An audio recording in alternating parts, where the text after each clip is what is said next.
اعوذ باللہ من الشیطان الرجیم بسم اللہ الرحمن الرحیم ان اللہ و ملائکۃ یصلون علی النبی یا ایھا الذین آمنوا صلوا علیہ وسلموا تسلیما اللہم صلی علی محمد وآل محمد وعجل فرجهم۔ بسم اللہ الرحمن الرحیم ایاک نعبد و ایاک نستعین۔ درود پڑھیے محمد علیہ۔ اللہم صلی علی محمد وآل محمد وعجل فرجهم۔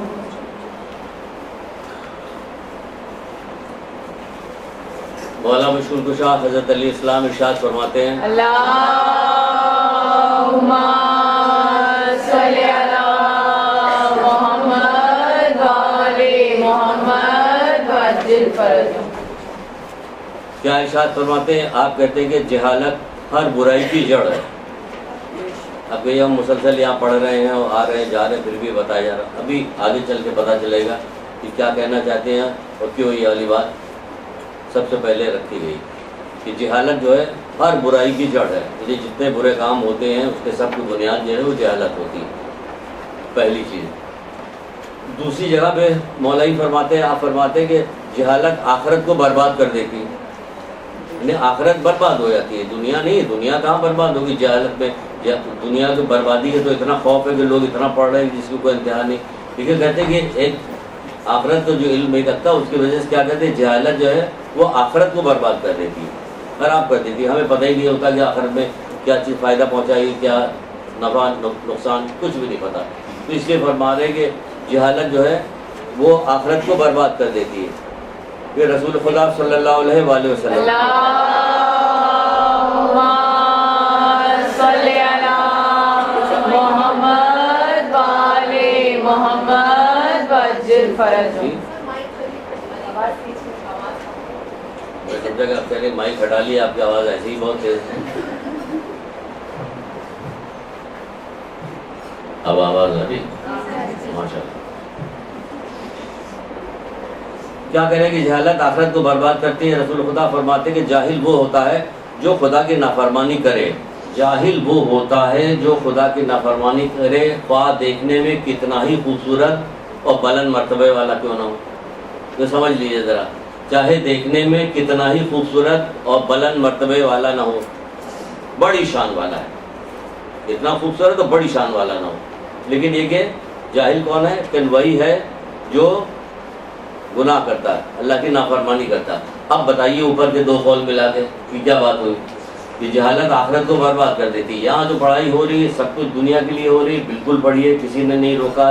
جب بھی یہ والی بات کی جاتی ہے ہمیشہ یہ سوال کیا جاتا ہے کہ کیا دنیاوی تعلیم حاصل نہیں کرنا چاہیے؟ وہ تو بغیر پوچھے بھی حاصل کر رہے ہیں لوگ، اور سبھی حاصل کر رہے ہیں۔ جو اللہ رسول کو نہیں مانتا وہ بھی حاصل کر رہا ہے، اور جو اللہ رسول کو مانتا ہے وہ بھی حاصل کر۔ وہ تو اللہ تعالیٰ نے لگا دیا ہے نا، پیٹ لگا دیا ہے تو سب کی وہ بیچارہ جانور بھی تلاش کر رہا ہوتا کھانا اپنا، چڑیا بھی صبح نکل جاتی ہے اپنے گھونسلے سے کہ دیکھ رہی ہوتی ہے بلی، ساری کی ساری چیز نکل کے تلاش کر رہے ہوتے، اتنا انسان بھی تلاش کر رہا تو اس میں ترقی بھی کر رہا ہوتا۔ تو یہاں جو بات بتائی جا رہی وہ کہ جاہل وہ ہوتا ہے جو خدا کی نافرمانی کرے، خدا کی نافرمانی کرے، چاہے دیکھنے میں بڑا ہی خوبصورت اور بڑی شان والا کیوں نہ ہو، بڑا مرتبہ رکھتا ہے، بڑے اچھے عہدے کے اوپر فائز ہے، سب کچھ ہے، لیکن اس سے کچھ فرق نہیں پڑتا۔ دیکھا جاتا ہے کہ اگر اللہ کی نافرمانی کر رہا تو وہ جاہل ہے، اور وہ رسول اللہ حضرت علی کہہ رہے کہ جہالت جو ہے آخرت کو برباد کر دیتی۔ تو جہالت آخرت ہمیں کیا کرنا چاہیے؟ ہمیں یہ کرنا چاہیے کہ زندگی کے ہر شعبے کے متعلق ہمیں معلومات حاصل کرنی چاہیے، جیسے کہ یہاں پہ ہر طرح کی چیزیں بتائی جا رہی ہوتی ہیں۔ نماز جو بہترین نماز ہے، آج جیسے ڈاکٹر عابد کی کلاس تھی لیکن ان کے والدہ کی طبیعت خراب ہے، کہا آپ چلے جائیے، اچھی بھلی خوش خوش آپ لوگ آ رہی تھے، ہم نے کہا یہ کہاں سے آ گئے، اللہ معاف کرے، ساری خوشی میں پانی پھر گیا۔ تو پانی تو ویسے ہی پھر گیا، جب ایک امتحان ہو گیا تو پتہ چل جائے گا۔ تو کہا جا رہا ہے کہ ہمیں ان چیزوں کے بارے میں، لیکن نہیں، ہمیں یقین نہیں پیدا ہوتا کہ کہا جا رہا ہے۔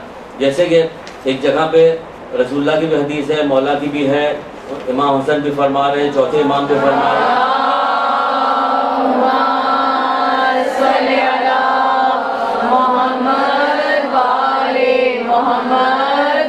وعجل فرجهم. پانچویں امام فرمایا ہر امام کہیں نہ کہیں کتاب میں ہر جگہ سے یہ والی حدیث مختلف امام کے حوالے سے مل جاتی ہے جو بھی سنانے جا رہے ہیں آپ کو.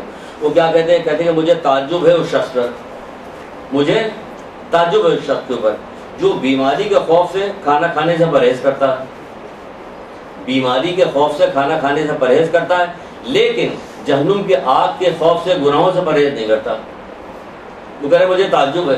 سب تعجب کر رہے ہیں، مولا بھی تعجب کر رہے ہیں، رسول اللہ بھی، تمام ائمہ بھی تعجب کر رہے ہیں اس بات پہ کہ جو کیا کرتا بیماری کے خوف سے کھانے سے پرہیز کر دیا.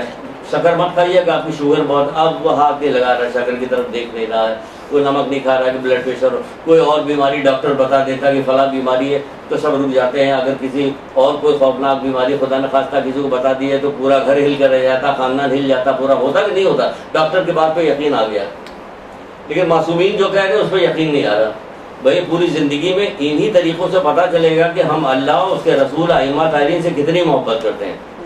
زبانی آپ کے کہہ دینے سے کچھ بھی نہیں ہوگا کہ زبانی کہنے کے تو سارے ہی لوگ کہتے ہیں کہ ہم جنتی ہیں، سبھی کو بتایا جاتا ہے کہ جنتی ہو. جس نے لا الہ الا اللہ کہہ دیا وہ جنت پہ جائے گا. سب کو کہا بڑے بڑے بورڈ بعض شہروں میں کھمبوں کے اوپر الیکٹرک پول کے اوپر لگے رہتے ہیں، جس نے لا الہ الا اللہ کہتے ہیں وہ جنت پہ جائے گا. پھر کہتی ہے سارے لوگ نماز جو اتنے پڑھ سب کو کہا نماز جو ہے جنت کی کنجی. لیکن ان کی کچھ شرائط بھی ہیں، آپ کو پتہ بھی ہونا چاہیے کہ ہمیں جو ہے ہم اس پہ کتنا اتر رہے ہیں اور کس ڈگری پہ کہاں پہ ہیں. دنیا میں تو فوراً پوچھا جاتا ہے کون سی ڈویژن ہے آپ کی، پتہ چل جائے گا first division second division distinction ہے یہ کیا ہے، وہ کچھ بھی سب کچھ پتہ چل جاتا ہے دنیا کے اندر. کیا فوراً پوچھا جاتا ہے. تو آپ بھی کبھی اپنے بارے میں پوچھتی کہ آپ کا مقام کیا ہے. مقام اسی وقت پتہ چلے گا جب فرما برداری ہوگی. ورنہ کہنے کے تو سبھی کچھ کہہ رہے ہیں تو کہا جا رہا ہے کہ جہنم کی آگ کے خوف، جہنم کی آگ کا خوف جو ہے وہ اس سے گناہوں سے پرہیز نہیں کرتے. خود ہی آپ دیکھیے آپ کو صبح شام لاکھوں کروڑوں دفعہ تو یہ علی بات بتائی گئی کہ گانا نہ سننا، پگھلا ہوا سیسا کانوں میں ڈالا جائے گا قیامت کے دن. ہے کسی کو خوف ہے؟ کوئی خوف نہیں. غیبت نہ کرو، غیبت نہ کرو. غیبت جو ہے وہ کیا کرے گی کہ غیبت جو ہے تمہارے اعمال کو ہے دوسروں کو دے دے گی، تمہارا نیکیاں جو دوسروں کو چلی جائے گی. غیبت جو ہے وہ جہنم کے کتوں کی خوراک ہے. عقل مند جو ہے اپنی زبان کو غیبت سے باز رکھتا ہے. مولا مشہور رشا فرما رہے گا عقل مند کون ہے کہ جو اپنی زبان کو غیبت سے روکے رکھتا ہے. آپ تو کون عقل مند ہے کہ جو سب سے زیادہ کما رہا ہے دنیا میں. تو وہ مولا کیا کریں جس کو آپ مانتے ہیں، وہ جو کہہ رہے ہیں وہ نہیں ماننے کو تیار ہو رہے ہیں. ایک جگہ پہ بتایا جا رہا ہے، ایک جگہ پہ رسول اللہ صلی اللہ علیہ وآلہ وسلم کی حدیث ہے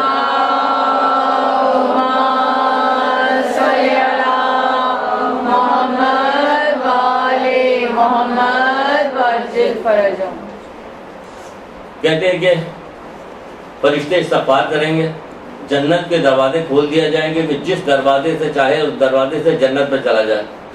کون کہ جو محبت کرتا ہے حضرت علی علیہ السلام سے، جو محبت کرتا ہے اس کے لیے کیا کرتے ہیں کہ فرشتے جو ہیں اس کے لیے استغفار پڑھ رہے ہوتے ہیں. جنت کے دروازے کھول دیے جائیں گے، جس دروازے سے چاہے وہ جنت میں چلا جائے. کون؟ جو حضرت علی علیہ السلام سے محبت کرتا ہے. یہ ہے محبت کے درود بھی نہیں پڑھا.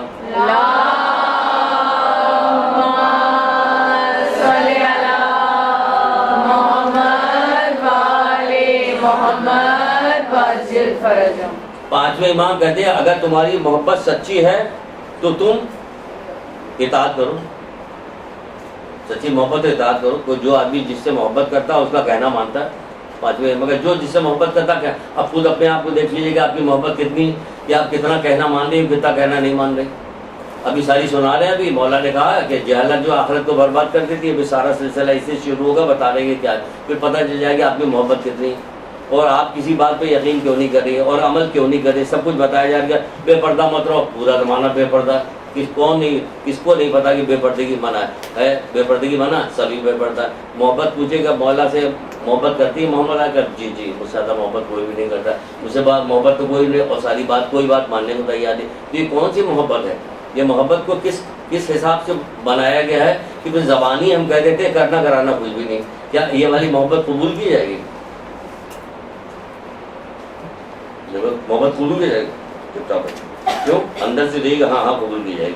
بھائی ہمارے آپ کے کہنے سے تھوڑی قبول کی جائے گی. عمل بتائے گا قبول ہے کہ قبول نہیں ہے، وہ عمل بتائے گا. تو یہ جو بات بتائی جا رہی ہے اس پہ بات مانی کیوں نہیں آتی؟ اس کے سبب ہے. سبب یہ کہ مولا ہی فرماتے کہتے ہیں کہ افضل ایمان اچھا یقین ہے. ہمیں کسی بات کا یقین نہیں پیدا ہو رہا. افضل ایمان اچھا یقین ہے، مولا ہی فرما رہے ہیں. تو جائزہ بدل لیجیے، افضل ایمان اچھا یقین ہے. پھر فرماتے یقین ایمان کا ستون ہے. جیسے کہتے ہیں نماز دین کا ستون ہے، اسی طرح کہتے ہیں یقین ایمان کا ستون ہے. یہ تو ستون جو ہے ہلا، وہ ایسا والا بانس ہے لچیلا بانس کر کے ہلا، کبھی ادھر رہتا ہے کبھی ادھر رہتا ہے. یہ والا ہمارا یقین یہ والا چل رہا ہے. عمل کا تعلق، پھر مولا فرماتے ہیں کہ عمل کا تعلق یقین سے ہے. آپ کا عمل کا تعلق یقین سے ہے. عمل کا تعلق بھائی جب یقین ہو جائے گا تو عمل بھی کیجیے گا. جب یقینی جو کتنا بھی کہا جائے بھائی یہ گناہ نہ کرو، سانپ آئے گا، بچھو آئے گا خبر کے اندر، تم چغلی کھا رہی ہو، تم غیبتیں کر رہی ہو، تم فلانا جھوٹ بول رہی ہو، کچھ بھی کتنا کہتا رہیے، کوئی فرق نہیں پڑتا. نہیں کوئی ڈر جائے آدمی کب کب آنے لگے، کوئی سانپ بچھو کوئی بھی نہیں ڈرتا. کتنا سانپ بچھو کہتے کچھ بھی نہیں ڈرتا. ابھی ایک پلاسٹک کا سانپ نکال کے ایسے پھینک دیں، آدھی کلاس خالی ہو جائے گی، ہو جائے گی نا. حالانکہ پلاسٹک ہوگا. کیوں؟ یقین جو ہے فوراً اقدام کرتا ہے آدمی. جیسے یقین ہوتا ہے اقدام کرتا ہے. یہ لازمی. ابھی ہلکا سے بھی ہلنے لگے یہ تو پتہ چل زلزلہ آ جائے، سب اٹھ کے کھڑے ہو جائیں گے، ہو کرنے لگے، کیونکہ یقین پیدا ہو گیا. اگر گمان کسی حد تک بھی یقین آ جائے گا، کسی حد تک، تو بھی آدمی اقدام کرے. ہمیں کچھ بھی بتایا جاتا، ہمیں یقین نہیں پیدا ہوتا کہ ہم اقدام کریں. سمجھ رہی نا؟ آپ کا اقدام نہ کرنا اس بات کی دلیل ہے کہ جو کچھ بھی بتایا جا رہا ہے اس پہ 100% یقین نہیں پیدا. ایسے ہی اللہ معاف کر دے گا، بس ایسے ہی اللہ معاف کر دے گا. بھائی جب اللہ معاف کر دے گا تو یہ ساری چیزیں کہلوانے کی ضرورت کیا تھی؟ ان لوگوں کو بلا دے زحمت پر ڈالا. 950 سال پیغمبری کا رہتے پتھراؤں ان پہ کیا جا رہا ہے. بھائی کیوں اتنا زحمت ڈالا اللہ میاں؟ جب سب چیز آپ رحم کر دیں گے، سب بخش دیں گے، آپ سب کو بخش دیں گے. تو بلاجے اتنی کتابیں بھیجنے کی ضرورت ہے. بلاجے اتنے جو ہیں جو بھیجے گئے ہیں، رہبر بھیجے گئے ہیں، انہوں نے اتنی زحمتیں اٹھائی ہیں. کھال تک اتار لی گئی، زندہ بعض انبیاء زندہ ان کے اوپر سے کھال اتار لی گئی. تو یہ کس لیے کر رہے ہیں؟ بتا رہے ہیں لوگوں کو بھائی ہمیشہ باقی رہنے والی نعمتیں ملنے والی کوئی چھوٹی موٹی چیز نہیں. دنیا کی تو کوئی نعمت بغیر مشقت کی ملتی نہیں، وہ بھی اتفاقیہ. کوئی قول یاد ہے امام حسن اسلام کا سنایا تھا ہم نے بہت پہلے؟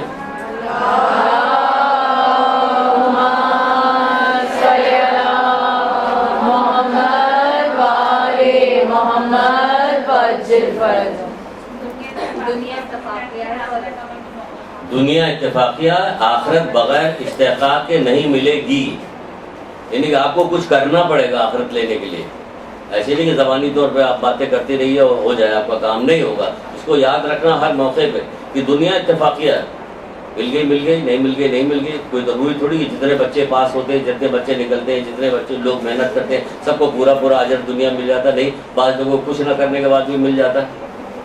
حرام حلال اپنی جگہ، اس کو چھوڑیے، حرام حلال کی بات نہیں ہو رہی. لیکن دنیا اتفاقیہ، آخرت بغیر استحقاق کے نہیں ملے گی. تو یہ کہا جا رہا ہے کہ یقینی نہیں، اور یقین ہوگا تو عمل کریں گے، اقدام کریں گے، لیکن یقینی نہیں پیدا ہو رہا. اپنے ہاتھ سے جا کے لوگ دفناتے ہیں، دفنا کے واپس آتے ہیں، جنازہ اٹھاتے ہیں، سب کچھ آتے ہیں، اور جہاں رہتے ہیں وہیں کے وہیں ہیں، ذرا برابر فرق نہیں پیدا ہوتا. اگر ہم دفنا رہے ہیں اور بھائی اتنا ثواب کیوں رکھا جاتا کہ جنازے میں شرکت کرو؟ جنازے میں شرکت کرنے کا ثواب اسی لیے کہ تم غور فکر کرو گے، سوچو گے کہ ایک دن ہمیں بھی جانا. اسی طرح تمہارے اندر تبدیلی پیدا ہوگی. یہ دنیا عارضی جگہ ہے، ہمیشہ رہنے کی جگہ نہیں. یہ عارضی ہے مقام، یہ عارضی مقام ہے. تو ہمیں یہاں تو رہنا نہیں تھی، یہاں سے اب جہاں جانا اس کے لیے تو کچھ کرنا پڑے گا. غور فکر کرتے ہی نہیں. ہر چیز میں غور فکر ہے، سوائے اس معاملے میں غور فکر نہیں ہوتا. ہر آدمی غور، یہاں کے انگوٹھا چھاپ جو ہو رہا تھا وہ بھی کوئی نہ کوئی کام کاروبار کر رہا ہوتا. اگر کچھ بھی نے فراڈ کر رہا تو اس میں غور فکر کر رہا تھا کیا ترکیب لگائی ہے. نہیں غور فکر کیا گا تو آخرت کے معاملے بھائی اس کے معاملے غور فکر نہیں ہوگا، اور ہر چیز کے بارے میں غور فکر. تو کہا جا رہا ہے کہ عمل کا تعلق یقین سے. یعنی آپ کو یقین نہیں آ رہا تبھی عمل نہیں کرے، ورنہ ایڑی چوٹی کا زور لگا دیجیے. اس کی کوئی پرواہ نہیں کہ آپ کی عمر کیا ہے اور کیا نہیں ہے، کب مرے کب جیے گئے. ابھی لاہور کے اندر جو دھماکہ ہوا تو اس میں کسی نے پوچھا تھا، کوئی آگے پوچھا تھا آپ کی عمر بیٹے کتنی ہے، آپ کی کتنی، آپ زیادہ آپ لوگ کیا بڑی؟ کچھ نہیں، سب کے سب نکل گئے. پیٹ کا بچہ بھی نکل گیا. حاملہ عورت آئی ہوئی تھی، بیاہی ایک نئی بیاہی عورت آئی تھی، وہ آئی تھی اپنے شوہر کے ساتھ، اپنی نند کے ساتھ، وہ بھی نکل گئی. بوڑھے بھی نکل گئے، بچے بھی نہ جانے کتنے نکل گئے. تو موت کہاں پوچھتی کہ ایج کیا ہے، عمر کیا ہے. تو یہ والی چیزیں دیکھنے کے بعد ہمیں کیوں احساس نہیں ہوتا کہ ہم بھی کسی دن چلے جائیں گے؟ اگر نہیں بھی جائیں گے تو روزانہ ایک ایک دن کر کے جو ہم اپنا گنوا رہے ہیں تو اس میں کام کیوں نہیں کرتے؟ ہر دن میں تم رائی کے دانے کے برابر نیکی کرو گے دیکھو گے، رائی کے دانے میں بدی کرو گے وہ بھی دیکھو گے۔ جب سب چیز دیکھی جائے گی تو ہر وقت لکھا جا رہا، جب ہر وقت لکھا جائے تو کام کہاں ہو رہا؟ تو کیا پھر ہم لوگ 24 گھنٹہ یہی کرتے تھے؟ آپ نے کچھ نہیں کرتے تو 24 گھنٹہ آپ بیٹھ کے خالی سوچتی رہی، غور فکر کیجیے، اس میں تو آرام مل رہا ہے، کچھ نہیں کرنے کو مل رہا، تو غور کیجیے، سوچتی رہی۔ کہا جا رہا ہے پھر کیا یہی کہا جا رہا ہے کہ یقین کی حد تک جب یقین پیدا ہو جاتا تو کیا کرتا؟ عمل کرتا۔ مولا کہتا ہے جد و جہد کے ساتھ عمل کرتا، خالی عمل نہیں کرتا۔ جب انسان جو بندہ یقین کی حد تک پہنچ جاتا جد و جہد کے ساتھ عمل کرتا۔ ہمارا جد و جہد کہاں ہے؟ ہمارا جد و جہد کوئی نظر ہی نہیں آتا۔ پھر کہا جاتا ہے یقین مکمل ایمان ہے، رسول اللہ کہتے ہیں یقین مکمل ایمان ہے۔ نصف ایمان کیا چیز ہے؟ صبر ہے، اور مکمل ایمان کیا ہے؟ یقین ہے۔ یقین مکمل ایمان ہے۔ تو اپنے یقین کو بڑھائیے، اس لیے یقین کو بڑھائیے کہ کیا مدد اس کی وجہ کہ روا ربی میں بات کو سنتے ہیں، کبھی غور نہیں کرتے۔ اگر روا ربی بات کرتے غور کرے، روزانہ دیکھیں کہ یقین پیدا ہو جاتا۔ اللہ تعالیٰ اتنے اسباب یقین کے روزانہ صبح شام اس معاشرے کے اندر ہوتے ہیں کہ ہمیں 100% یقین ہو جائے کہ ہاں بھائی موت تو ایک دن آنی ہے۔ کب آنی ہمیں پتہ نہیں۔ جب ہمیں پتہ نہیں تو کیا کرنا ہے کہ ضائع نہ کرو، وقت کو ضائع مت کرو، کسی وقت بھی آ سکتی ہے۔ تو وہ یقین نہیں ہے، تو یقین کے اپنے ہمیں روزمرہ کی چیزوں میں دیکھنا چاہیے، یقین کو بڑھانا چاہیے۔ اب کہنا کیا چاہتے ہیں؟ کہنا یہ چاہتے ہیں کہ ایک گناہ کے بارے میں گفتگو کرنا، جو یہ بات کہی جا رہی دل میں یہ سوچا آپ نے کہ گناہ تو ہم بتا دیں گے، اس سے پہلے بھی بہت سارے گناہ بتائے گئے کہ یہ نہ کرو، یہ کوئی ماننے کو تیار نہیں ہوتا۔ اس لیے میں نے سوچا کہ لاؤ شروع میں پہلے یہ چیز بتا دیں کہ ہم بتا تو رہے ادھر یقین کہاں پیدا ہو رہا۔ پھر وہ محبت کر رہے ہیں، وہ کہہ رہے ہیں کہ جو علی سے محبت کرتا وہ کیا ہوگا؟ فرشتے اس کے لیے استقبال کر رہے ہیں، اس کے لیے جنت کے دروازے کھول دیے گا، جس دروازے سے آئے گا اس کو داخل کر دیا جائے گا۔ تو داخل تو کر دے، کیوں محبت کرتے ہیں؟ محبت کرتے ہیں تو بات بھی کوئی مان رہا ہے، رسمی محبت نہیں ہے، رسمی ہے۔ اس وقت پوری دنیا میں جتنے دین ہیں سب رسمی طور پہ ہیں، رسم کے اوپر زیادہ زور دیا جاتا ہے، رسم کے۔ اگر مسجد میں جانے کے کچھ بتا کے نماز پڑھنے تو جا رہا مسجد نماز پڑھنے کے بعد ہوتا کیا؟ اگر اس کی شخصیت پہ غور کیجیے گا، اس کے پیچھے چلیے گا تو پتہ چلے گا۔ جو مختلف چینل والے جو خفیہ کیمرہ لگا کے چلتے نہیں تو پتہ چلتا ہے یہ پتہ نہیں کون سی نماز پڑھ رہا بھائی، ہر طرح کی برائی ہے اس کے اندر۔ نماز کہا جائے نماز تم کو بے حیائی بری باتوں سے روکتی، کہاں روک رہی؟ تو نماز روکی نہیں رہی۔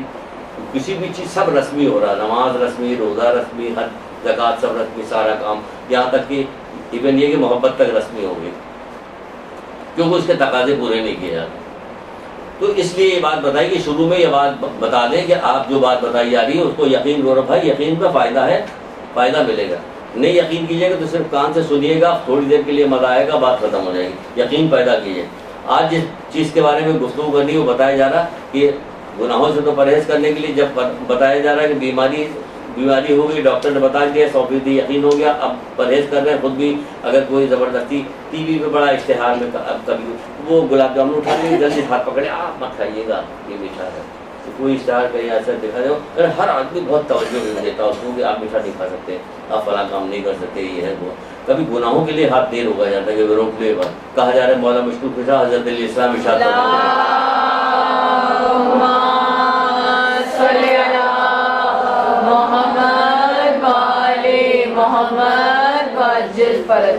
آپ فرماتے ہیں حسد بدترین بیماری ہے، حسد بدترین بیماری ہے۔ کتنے لوگ کہاں پہ حسد بدترین، صحیح فلانا کام کرو گے، اللہ کے رسول ہمیں نصیحت کی کہ اپنی زبان کو قابو میں رکھو، کیونکہ یہی زبان ہے کہ نہ جانے کتنے ایسے لوگ جو اوندے منہ اس زبان کے بدولت جو ہے جہنم میں ڈال دیے جائیں۔ کچھ نہیں کہا جہنم میں ڈال دیا جائے فوراً زبان کی وجہ سے، منہ بند کر نہیں فلانے کام کرنے لگا ورنہ جہنم کے فلانے تک میں چلے جاؤ۔ کچھ بھی کہتے رہو، کچھ بھی اثر نہیں ہوتا، کسی چیز کا اثر نہیں ہوتا۔ حضرت علی جیسا بندہ، آپ بتائیے کیا مقام ہے مولا، ابھی مقام تو آپ کو سنا دیا، ایک فضیلت۔ ایک دفعہ آنکھ میں بہت زیادہ شدید درد ہوا، بہت شدید درد ہوا آپ کو، تو رسول اللہ دیکھنے کے لیے آئے، دیکھنے کے لیے بہت کراہ رہے تھے، درد اتنا تھا آنکھ میں کہ بہت کراہ رہے تھے۔ تو کہا کہ کیا بات ہے کہ اللہ کے رسول ایسا درد تو مجھے کبھی ہوا ہی نہیں آنکھ میں جیسا درد مجھے اب ہو رہا۔ کہنے لگے جب جہنم کے فرشتے کسی کافر کی روح قبض کرنے کے لیے آئیں گے، گرز لے کے جہنم، گرز اس کو مار کے اس کی روح نکالیں گے تو جہنم اسے کھینچ رہی ہوگی اپنی طرف۔ جیسے یہ بات سنی اٹھ کے بیٹھ گئے، کہا کہ اللہ کے رسول دوبارہ تو کہیے۔ یہ کتاب ہے منازل آخرت، شیخ عباس قمی کی کتاب ہے منازل آخرت، مرنے کے بعد کیا ہوگا، مرنے کے بعد جو ہوگا دوسروں کے لیے نہیں کہا جا رہا، مرنے کے بعد کیا ہوگا۔ اے زندہ لوگ تم اپنے بارے میں سوچو کہ مرنے کے بعد کیا ہوگا، کوئی آ کے بتاتا تو ہے نہیں، آپ کہاں رہو۔ ایسا ہے کہ بڑے نیک پرہیزگار لوگ ہیں کہ ان کے خواب میں کوئی آ رہا، بہت ساری کتابیں ہیں کہ خواب کے بہت سارے واقعات اس کے اندر کہ خواب میں آئے، بشارت دی، بتایا یہ تو کہا کہ اللہ کے رسول کیا کہا آپ نے، میں تو اپنا درد بھول گیا کہ جہنم کا گرز مارے گا، مارنے کے بعد اس کی روح قبض کرے گا، میں تو اپنا درد بھول گیا۔ کیا آپ کی امت میں سے بھی کوئی شخص ایسا ہے کہ جس کی روح اس طرح سے قبض کی جائے گی؟ آپ نے فرمایا ہاں، ایک ظالم حاکم۔ اتنی تمنا رہتی ہے کہ حکومت کرنے کی جس کی کسی کو کچھ نہیں ملتا تو اپنے گھر ہی میں حکومت کر رہا ہوتا، جتنا ظلم زیادتی ہو سکتی ہے سب اپنے گھر میں کر رہا ہوتا کہ نہیں ہوتا، تو کوئی پوچھنے والے نہیں کہ ظلم کا کیا انجام ہوگا۔ ابھی کوئی کلاس میں انشاءاللہ بناؤں گا، ظلم کے اوپر بنا رہا ہوں کہ ظلم سے کیا مطلب، کہ ہم بھی شریک اس پہ کیسے۔ حضرت علی نے پوچھ لیا کہ اللہ کے رسول جلدی بتائیے کیا آپ کی امت کا بھی کوئی فرق جو ہے اس طرح، ایک گناہ انہوں نے ایک ذرا سا عذاب بتایا، حضرت علی اٹھ کے بیٹھ گئے، بھائی مولا آپ کی فضیلت تو ایسی کہ آپ کو محبت کیے بغیر، آپ پہ ایمان لائے بغیر تو کوئی جا نہیں سکتا جنت میں، آپ کیوں پوچھ رہے ہیں؟ لیکن دکھا رہے ہیں کہ دیکھو یہ تک اٹھ کے بیٹھ گئے، تو تمہارا کیا طریقہ کار ہے؟ تمہارا کوئی بھی بتایا جائے کہ حسد جو ہے وہ کیا کرے گی، بدترین بیماری ہے۔ ایک ہفتے بعد پوچھیں آپ سے، آپ اپنے سے خود پوچھیں کہ اس ایک ہفتے کے دوران، 15 دن کے دوران، ایک مہینے کے دوران کتنا حسد کیا۔ کہ ہمیں حسد کی پوری ڈیفینیشن ہی نہیں پتا، ہم کیا پتا کریں؟ ہو سکتا ہم کر رہے ہوں، ہمیں پتہ ہی نہ ہو، ہوتا نہیں پتہ نہیں۔ تو کوئی آدمی کو خود تھوڑی پتا چلتا، مجھے شوگر ہے تو ڈاکٹر بتائے گا آپ کو ہے کہ نہیں، وہ بھی خود نہیں بتائے گا، کہے گا بلڈ ٹیسٹ کرو، ٹیسٹ کرواؤ تو پتہ چلے گا کتنی ہے، فاسٹنگ میں الگ ہوگا، رینڈم میں الگ ہوگا، یہ ہوگا وہ ہوگا، دنیا جان کے طریقہ کار ہوتا ہے۔ اس طرح ہم کو بھی نہیں پتا تو ہم کس سے پوچھیں؟ کہیں ان سے پوچھو جن سے محبت کرتے ہو، وہ تمہیں سب بتا دیں گے۔ پوچھا اللہ کے رسول کیا آپ کی امتی؟ کہیں ہاں 3 افراد، ظالم حاکم ہوگا اور وہ شخص ہوگا جو یتیموں کا مال بذریعہ ظلم کھاتا ہے، یتیم کا مال بذریعہ ظلم کھاتا ہے وہ۔ اور کہیں تیسرا کون ہے؟ کہ تیسرا وہ شخص ہے کہ جو جھوٹی گواہی دے، جھوٹی گواہی دینے والا۔ تو یہاں پہ اس کا تو تعلق اس سے کچھ نہیں ہمارے، لیکن ہمارا اس سے تعلق ہے کہ ایک ذرا سی بات حضرت علی نے سنی تو اٹھ کے بیٹھ گئے، درد بھول گئے، ہر چیز پوچھی۔ ہم اگر کچھ بھی بتایا جائے کہ مولا کہہ رہے ہیں کہ حسد بدترین بیماری ہے، اگر ہم کہہ کے چپ ہو جائیں، کیا بات بتائیں؟ تو اب تو چلتے پھرتے ہر وقت کہا جائے کرتے، ایک صاحب کہنے لگے بھائی آپ تو ہر بات اپنے گھر کی، رشتہ داروں کی، کوئی سی کہیں سے بھی بات ہوتی فوراً بتا دیتے، کلاس میں جا کے بتا دیتے کہ آپ تو یہ کیا وہ کیا، سب کو پتہ چل جائے گا، تو بتائیں گے سارے مل کے آپ کو۔ بھائی اس کی وجہ کہ ہم جدھر سے گزر رہے تھے، جو مسئلہ آتا ہم فوراً بات کرتے کہتے ہیں پوچھو، ایک ایسے ہی پوچھ لیا کسی سے، وہ آدھی بات بتائی، بتانے کے بعد ہم نے کہا اگر ہم چپ ہو جاتے تو تم یہ نہیں پوچھو گی کہ آگے کیا کہیں، ہمیں پوچھنے کی ضرورت نہیں ہے، آپ بتائے بغیر رہیے گا نہیں۔ تب بھی قبولہ نہیں کہ ہاں پوچھیں گے، کہہ رہے ہاں ہاں میں تو معلوم کہ آپ بتائے بغیر رہیے گا نہیں، اس لیے ہمیں پوچھنے کی ضرورت نہیں، اتنی بیزار ہے پوچھنے سے کہ حسد جو ہے تو جو ہے بدترین بیماری ہے۔ جب حسد بدترین بیماری ہے، سن لیجیے بدترین، اب آگے اس کی تفصیل آ رہی ہے۔ پھر کہہ رہے ہیں تمام جو ہے برائیوں کا سرچشمہ کیا چیز ہے؟ حسد ہے۔ اب آپ کہیے کہ حسد ہے کہ تمام برائیوں کو سرچشمہ کیسے ہوگا؟ آگے ابھی بتا دیں سب، وہ تفصیل بھی بتائیں گے، ائمہ تاریخ ساری تفصیل بھی بتائیں۔ تمام برائیوں کا سرچشمہ حسد ہے۔ حسد کا نتیجہ دنیا اور آخرت کی بدبختی ہے۔ لکھتی جائیے، یاد رکھیے گا۔ امتحان اسی لیے لیا جاتا ہے، امتحان کسی ظلم ذاتی کے لیے نہیں لیا جاتا، اس لیے لیا جاتا ہے کہ اس بہانے سے آپ یاد کیجیے گا، چیزیں جو بتائی جاتی ہیں یاد کیجیے، یاد آپ کو ہو جائے گی تو زندگی کے ہر شعبے میں ہر وقت چلتے پھرتے اٹھتے بیٹھتے آپ کو یاد رہے گا، تو آپ اس پہ عمل بھی کیجیے گا۔ جب یاد ہی نہیں رہے گا تو عمل کہاں سیکھیے؟ ہاں جیسے پتہ چلتا ہے کہ ہاں آج امتحان، آج ایگزام ہے کہ نہیں ہے، تو پتہ کرنے کہ پتہ چل جائے گا، اگر ہے نہیں ہے تو جان چھوڑا لے، اگر ہے تو کہتے ہیں آج چھٹی کر رہے ہیں، تکلیف پیٹ میں درد ہو رہا۔ نہیں، امتحان فائدے کے لیے ہے، اس لیے فائدے کے لیے بھائی امتحانی پہ ختم ہو گئے، آخر ہمارا نتیجہ پہ بھائی حساب کتاب تو ختم ہوگا مرنے کے بعد، بے شک حساب کتاب سے پیچھے جان چھوٹنے والی نہیں. تو کہا جا حسد کا نتیجہ دنیا آخرت کی بدبختی ہے. اگر سب کچھ پتا ہو گیا، سب بتایا جا چکا، سب کی ہو گئی، اس کے باوجود بھی کچھ نہیں مل رہا، تو یہ کیا چیز ہے؟ توفیق سلبی ہے. اللہ تعالیٰ نے کسی گناہ کی وجہ سے توفیق کو سلب کر لیا. یا تو یقین نہیں ہے، یا علم نہیں ہے، یا توفیق سلب ہو گئی. یہ تین چیزیں ہیں کسی نیک کام کے کرنے میں یا نہ کرنے میں. کیا چیز؟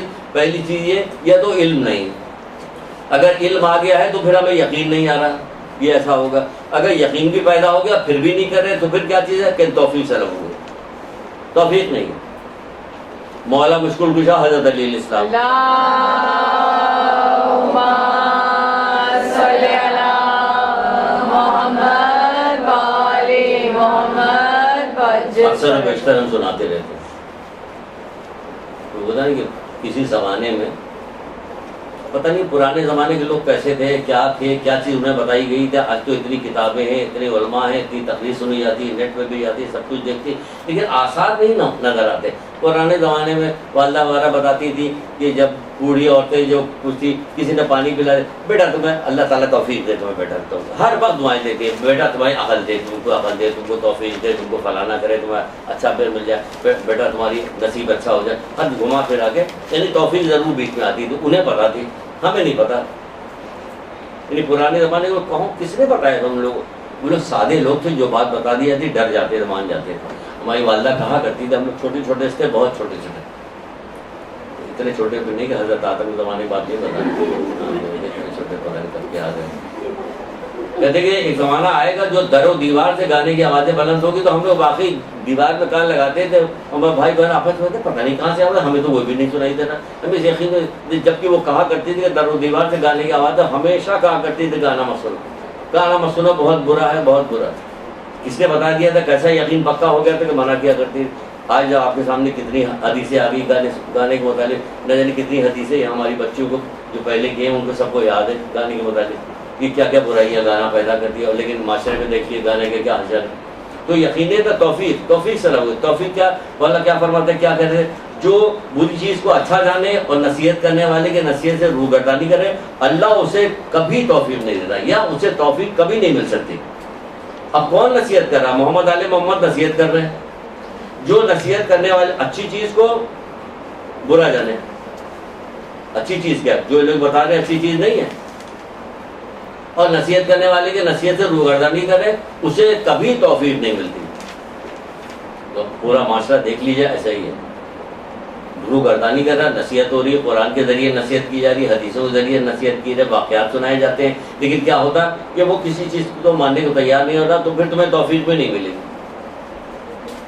بہرحال تو یہ ساری چیزیں علم ہمارے پاس ہے، اور ہمارے پاس جو ہے یقین بھی پیدا ہو گیا اللہ تعالیٰ کی طرف سے توفیق بھی. تو ہم اقدام ضرور بھی ضرور کرے گا. اللہ تعالیٰ ہر وقت کھٹکھٹاتا رہتا، آپ کا نفس جو آپ کو کھٹکھٹاتا رہے گا کہ یہ کیا ہو رہا ہے، یہ کیا ہو رہا ہے، یہ کیا ہو رہا ہے. پھر فرماتے ہیں رسول خدا صلی اللہ علیہ وسلم،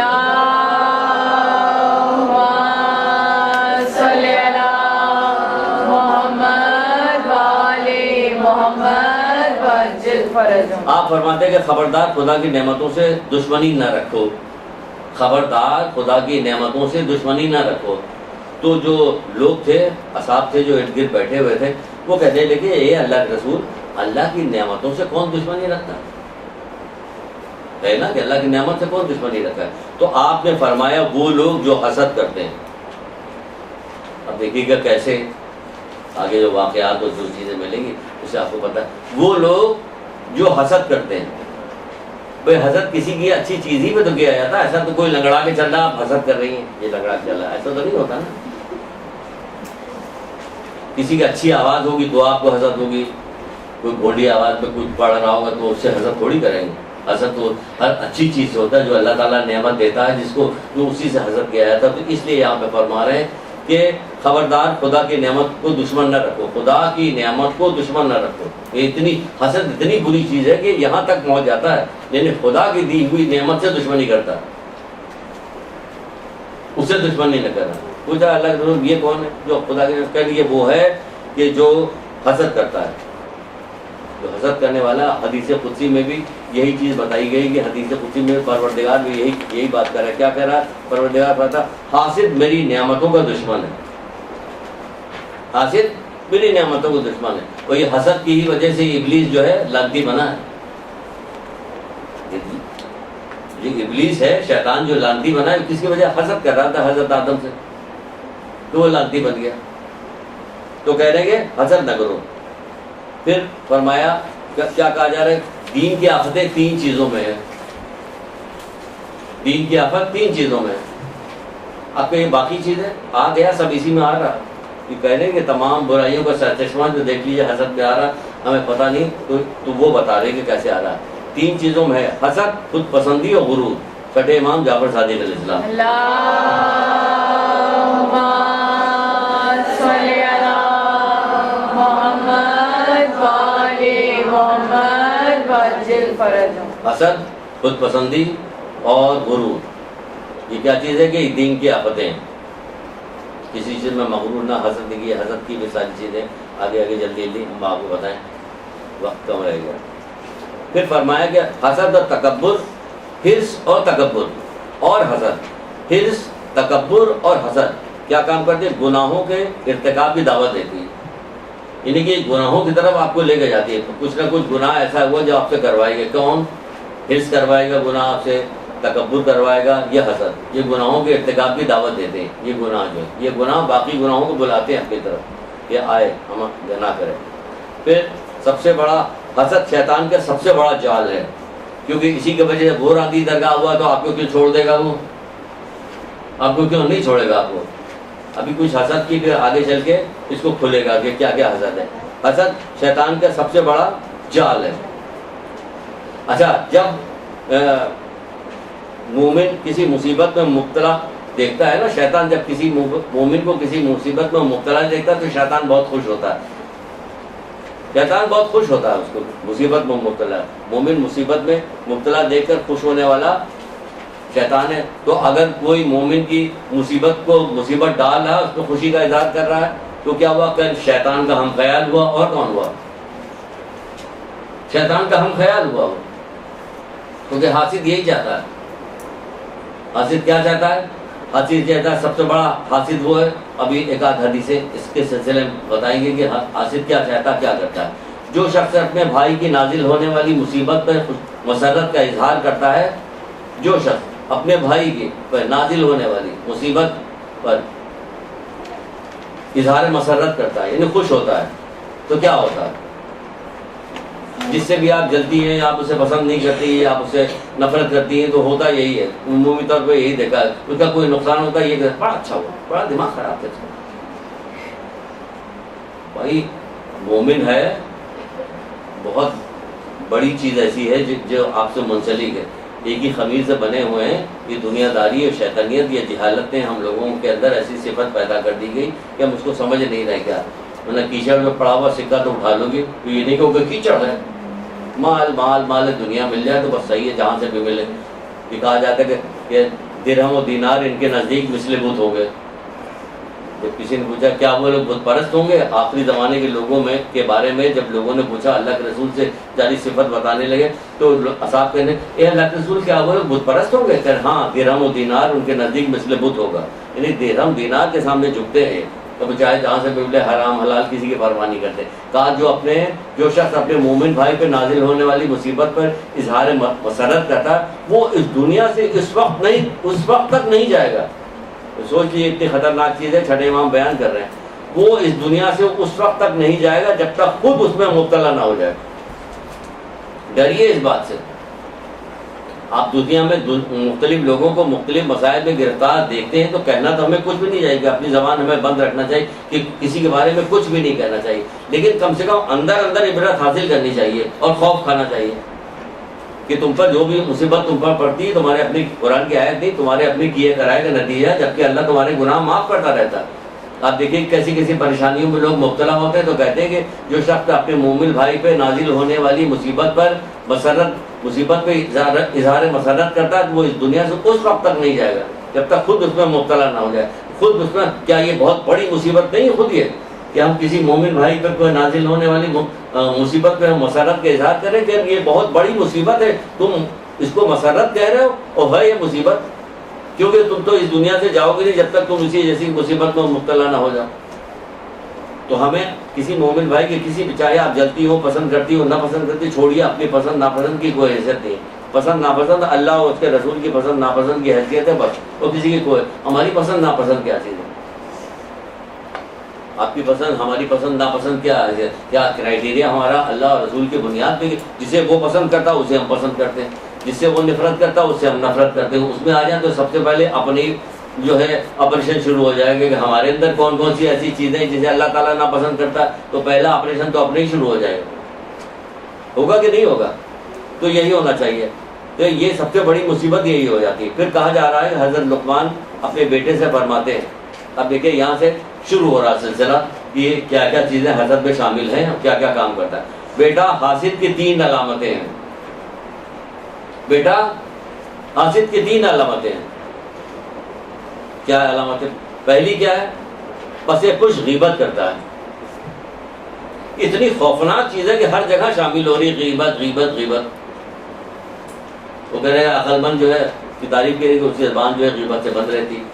وہ عقل مند کی تعریف ایک جگہ پہ ایک ہے، اس کا مفہوم سنائے دیتے ہیں کہ رسول اللہ کہتے ہیں کہ اپنے مسلمان بھائی پہ مہربانی کرو کہ جب کہیں کسی محفل میں کوئی غیبت ہو رہی ہو، اس کی غیبت ہو رہی ہو، برائی کی جا رہی، تو کسی طرح سے تم اس کو روکو۔ مفہوم بیان کر رہے ہیں، حدیث کا مفہوم، کہ اس کو روکو، رد کرو، اسے رد کرو۔ جو ایسا کرے گا اللہ تعالیٰ دنیا اور آخرت کی 1000 برائیوں سے اسے بچا لے گا، چھوڑ دے گا، اس کو معاف کر دے گا۔ 1000 برائی دنیا اور آخرت کی۔ یہ کس سے آپ تو ہاں میں ہاں ملا، ہم تو ہاں میں ہاں، آپ کیوں کہیں ملا جائے آپ لوگوں، ہم تو ہاں میں ہاں ملانے لگیں گے فوراً کسی نہ کسی بہانے اسے روکنے کی کوشش کیجیے، کوئی اور بات نکال لیجیے، کسی اور طرف لے کے جائیے، کوئی اس کی اچھائی بیان کر لے لیجیے، ذرا سنبھل کے اگر اچھائی بیان کیجیے کہ 2-4 برائیاں اور وہ کرے، بندہ کرنے لگا، ارے چھوڑیے آپ کو تو کچھ معلوم نہیں، اس میں یہ اور تو ذرا احتیاط کے ساتھ، کہ سامنے والے کو پتہ نہیں، نہ اسے یقین ہے یا اس کو توفیق بھی نہیں مل رہی۔ تو کہا جا رہا ہے کہ پس پش غیبت کرتا ہے اور ان کے سامنے چاپلوسی کرتا ہے۔ غیبت کرنے والا، جلنے والا، دشمنی رکھنے والا کیا ہوتا ہے؟ پس پشت، آپ کے غیر، آپ جب نہیں ہوں گے سامنے تو آپ کی غیبت کرے، آپ جب آ جائیے گا تو آپ کی چاپلوسی کرے گا۔ چاپلوسی کرنے والی کی پچھلی دفعہ کیا ایک حدیث سنائی تھی، جنت کی خوشبو 1000 سال کی مسافت سے سونگھی جا سکتی، لیکن چاپلوس اسے نہیں سونگ سکتا، کیونکہ یہ دھوکہ دے رہا در حقیقت، یہ چاپلوس جو ہے دھوکہ دے رہا، پیاری پیاری اچھی اچھی باتیں کر کے دھوکہ دے رہا ہے۔ پس پشت وہ غیبت کرتا ہے اور سامنے چاپلوسی کرتا ہے اور دوسروں کی مصیبت پہ خوش ہوتا ہے اور تانا زنی کرتا ہے۔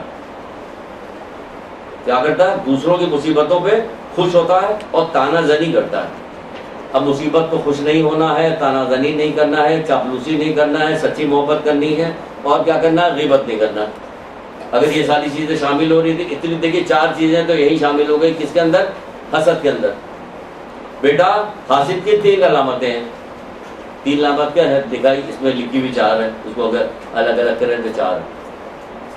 یہ غیبت کرتا ہے، چاپلوسی کرتا ہے، دوسروں کی مصیبت کو خوش اور تانا زنی کرتا ہے۔ یہ کام ہے۔ کون؟ یہ غیبت کرنے والا ہے، یہ حسد کرنے والا ہے۔ پھر جو شخص اپنے مسلمان بھائی کی کسی گناہ پر تانا زنی کرے، جو شخص اپنے مسلمان بھائی کی کسی گناہ پہ تانا زنی کرے، بہت ہوتی ہے تانا زنی ہمارے یہاں، یہ بھی بہت ہوتا ہے، یہ بھی بہت عادت ہے۔ کوئی پتہ چل جائے کسی کو کوئی برائی تو وہ چھوڑے گا نہیں، وہ تانا زنی کرے تو وہ اس وقت تک نہیں مرے گا جب تک وہ خود اس جیسے گناہ میں مبتلا نہ ہو جائے، خود اسے نہ کر لے تب تک وہ اس دنیا سے نہیں جائے گا۔ یہ تانا زنی کے اتنا وہ کہ اسی کے اوپر آ جائے گا۔ ایک میں اس کو مفہوم آپ کو بتا دیتا ہوں، وہ پورا کھل کر نہیں بتا سکتا۔ ایک روایت کے اندر ہے کہ اگر تمہاری کنیز کو ایسا برا گناہ کرے تو تم حاکم شرع سے کہتے کوڑے تو لگوا دو اسے، لیکن تانا مت دینا اسے کہ تو یہ کرتی تھی۔ کنیز کے بارے میں، غلام کے بارے میں بات کہی جا رہی کہ اگر اس سے وہ گناہ سرزد ہو جائے، بے حیائی بے غیرتی کا کوئی بہت برا کام سرزد ہو جائے تو اسے حاکم شرع سے کہہ کے کوڑے تو لگوا دو، لیکن اسے تانا مت دینا۔ کیا کہنے، سبحان اللہ، ہمارے ائمہ تعلیم نے کیسی حسین باتیں بتائی۔ ہم تو اپنی سگے رشتہ داروں کو، اس کی بیٹی کو، بیٹے کو، یہ فلانا ہو گئی تھی، یہ کیا تھا، یہ 4 دفعہ فیل ہوا، یہ باپ نے بہت ساری باتیں یہ تو آپ کو اچھی باتیں بتا دیں 4 دفعہ پہلے ہوا، اور نظر کو تیسری بات پتہ چل جائے پھر دیکھیے پورے خاندان میں وہ بات پھیل جاتی ہے، ہوتی کہ نہیں ہو جاتی ہے، پھیل جاتی ہے پورے خاندان۔ وہ منع کرے کہ کنیز اگر کوئی ایسی بات کرے تو اسے آگے میں اشارہ سے کہ کوڑے تو لگوا دو لیکن اسے تانا مت دینا۔ اس سے اچھے ہادی کہاں ملیں گے؟ ایسے بہترین ہادی کہاں ملیں گے؟ کس کو ملیں گے؟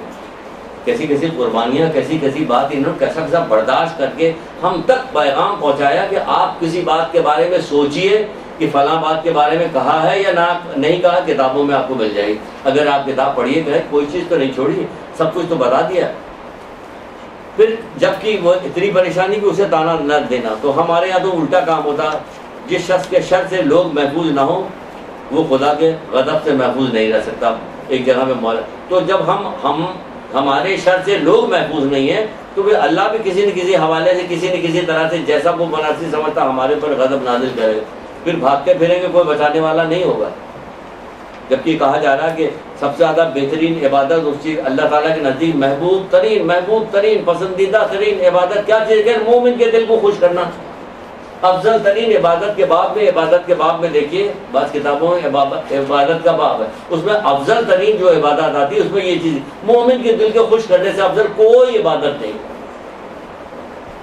اب ذرا جائزہ لے لیے پورے خاندان، اپنے رشتہ داروں کا خاندان کے سب ایک ہی جگہ رہتے اتفاق سے، زیادہ تر یہ رہتے، کون خوش کر رہا ہے؟ سب ایک دوسرے کو کچھ نہ کچھ ترکیب میں لگے ہوئے ناراض کرنے کی کہ کسی طرح سے ناراض کر دیں، کہ کسی طرح سے اس کو نقصان پہنچائے، کسی طرح سے اس کی چغلی کھائیں، غیبت کریں، تو نہیں ہو سکتا۔ اگر نہیں ہو سکتا تو پھر یہ جو کچھ کہا جاتا ہوتا صحیح ہے۔ اسی منازل آخرت اسی کتاب کے اندر شیخ عباس قمی کے لیجیے گا، خریدیے گا، ضرور پڑھیے گا۔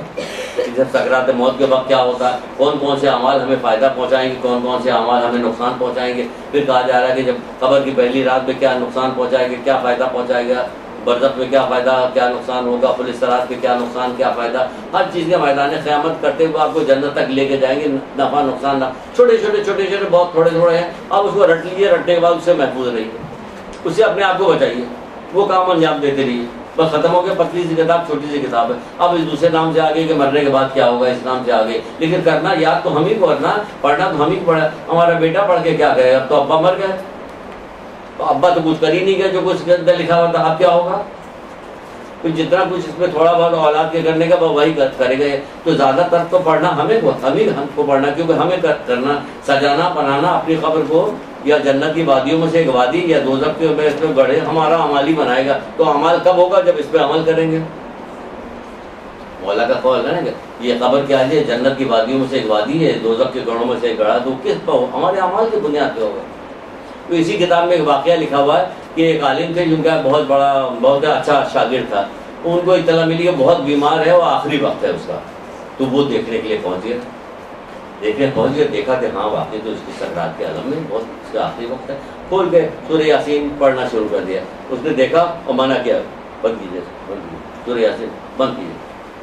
بہت تعجب ہو گئی، ہم سورہ یاسین پڑھے، بند کروا رہا، رکوا رہا مجھ سے۔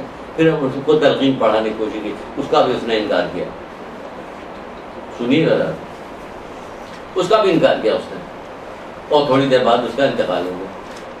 یہ عالم جو تھے بہت پریشان ہوئے، بہت غمزدہ ہوئے، کیونکہ بڑا اچھا شاگرد تھا۔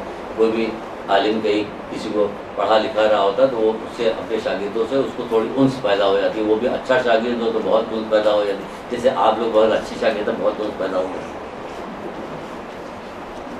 ہے نا۔ اچھا بہرحال تو انس پیدا ہوئے، بہت رنجیدہ ہوئے، گھر واپس گئے۔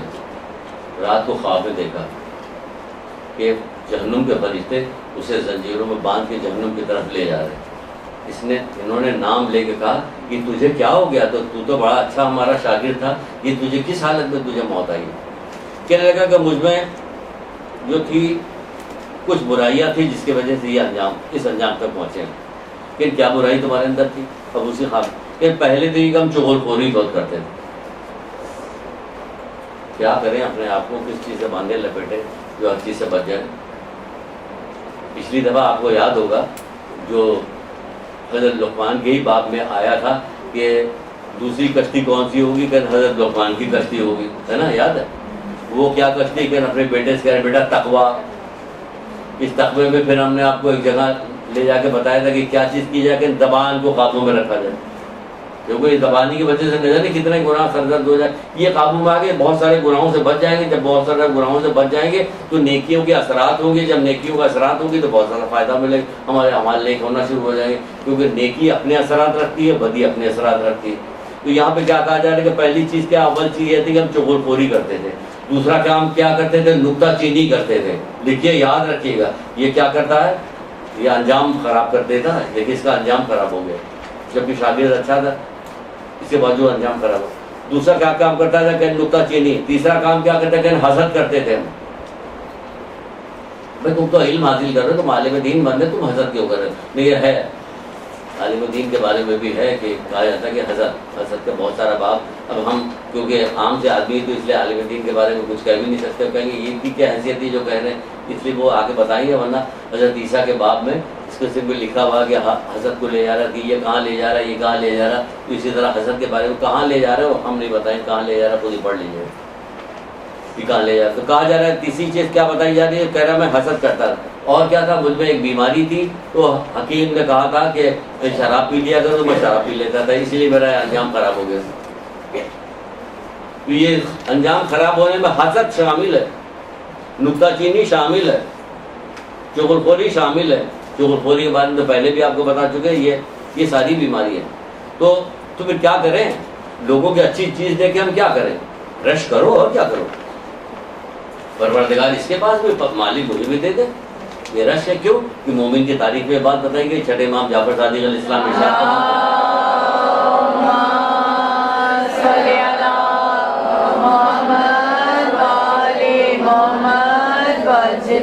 آپ فرماتے یقیناً مومن رش کرتا حسد نہیں کرتا. یقیناً مومن رش کرتا حسد نہیں کرتا. آپ میں اپنے کو مومن مومنہ کہتی رہتی ہیں، تو اپنے آپ کو کہیے بھی مولا کا قول بھی ہے یقیناً مومن جو ہے وہ رش کرتا ہے. یعنی کیا کہا، اس کے پاس نعمت ہے، پروردگار مجھے بھی نعمت دے دے.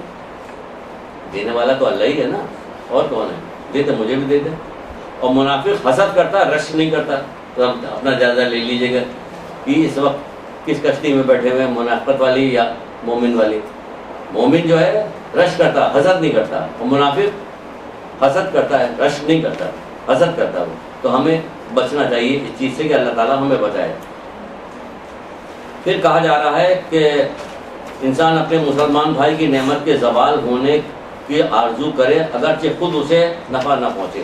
یعنی دیکھیں حسد کی بدترین قسم یہ بتائی جا رہی ہے کہ کسی کے پاس کوئی نعمت دیکھی ہم نے تو ہم یہ آرزو کریں کہ یہ نعمت ہمیں ملے نہ ملے لیکن اس کے پاس نہیں رہے، ختم ہو جانی چاہیے، ضائع ہو جائے. تو یہ کیا کہیں، حسد کی بدترین قسم ہے. بدترین قسم کہی جاتی ہے حسد کی کہ دوسروں کی نعمت دے کے اس کے زوال کی ترکیب کرے. یہ ترکیب لگائے کہ کس طرح زائل ہو جائے، بد دعا کرے اس کے لیے، کچھ اور کام کرے. تو یہ کیا کرے کہ چلے کیا یہ کیا ہے، نفع نہ پہنچے. اگرچہ اسے نفع ہمیں نفع نہیں پہنچا رہا لیکن ہم چاہ رہے ہیں، اللہ معاف کرے کہ ہم چاہ رہے ہیں کہ اس کا بھی فائدہ نہ ہونے پائے کسی طرح سے. یعنی یہ حسد کی بدترین قسم ہے. ایک وہ ہوتا ہے حسد کی دوسری قسم یہ ہوتی کہ یہ نعمت ہمیں مل جائے اور اسے نہ ملے. یہ دوسری قسم آ گئی. اور پہلی قسم کیا تھی کہ ہمیں ملے یا نہ ملے اس کو نہیں ملنی چاہیے. تو یہ دوسری قسم آ گئی کہ کیا ہوا، یہ نعمت ہمیں مل جائے اسے نہ ملے. طرح طرح کے روڑے اٹکائے جاتے ہیں دفتروں میں، ادھر ادھر. آپ دیکھیے کہ اس کی پرموشن نہ ہونے پائے، اس لڑکی کے فلاں جگہ شادی ہو رہی ہے تو جائے گھوم پھر کے جا کے کوئی بات ایسی کہے کہ شادی کو رکاوٹ پیدا ہو گئی. ہوتا ہے نا خاندانوں میں ہر جگہ یہ ساری چیزیں کسی نہ کسی طرح سے ہو رہی ہوتی. لوگ اسی طرح چھپا چھپو کے اپنے لڑکے یا لڑکیوں کی شادی کر رہے ہیں، کسی رشتہ دار کو پتہ نہ چل جائے کہ الٹی سیدھی بات کہتے. اتنا عام ہو گئی یہ ساری باتیں، کیونکہ حاسد جو ہے نعمت کے زوال کے علاوہ کسی چیز سے اس کا دل مطمئن نہیں ہوتا. حاسد جو ہے نا اس کے بارے میں کہا جاتا ہے کہ جب تک نعمت کا زوال نہیں ہو جاتا اس کا دل ٹھنڈا نہیں ہوتا. ہمارے یہاں تو لڑکی پیدا ہو، ان کا لڑکا ہو رہا 3 لڑکے پیدا ہو چکے، ہمارے یہاں صرف لڑکی ہوئی. بھائی یہ لڑکی ہوئی یا لڑکا ہوا کس نے دیا؟ اللہ کی یہ نعمت کس نے دی؟ ابھی شروع میں آ چکا، کس نے دی نعمت؟ اللہ کی نعمت کہ دشمنی کرے کہ اللہ کے رسول، اللہ کی نعمت کو کون دشمنی کرے گا؟ اللہ کی نعمت حاصل کرے گا. اور کون کرے گا؟ حاصل کرے گا کون دیتا؟ چھٹے امام بیٹھے ہوئے تھے، امام جعفر صاحب نے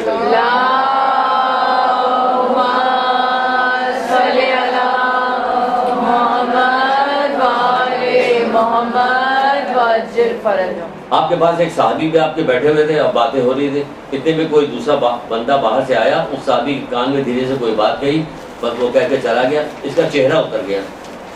مولا نے اس کا چہرہ دیکھا کہ کیا ہوا؟ کچھ نہیں مولا. کہ نہیں بتاؤ کیا ہوا؟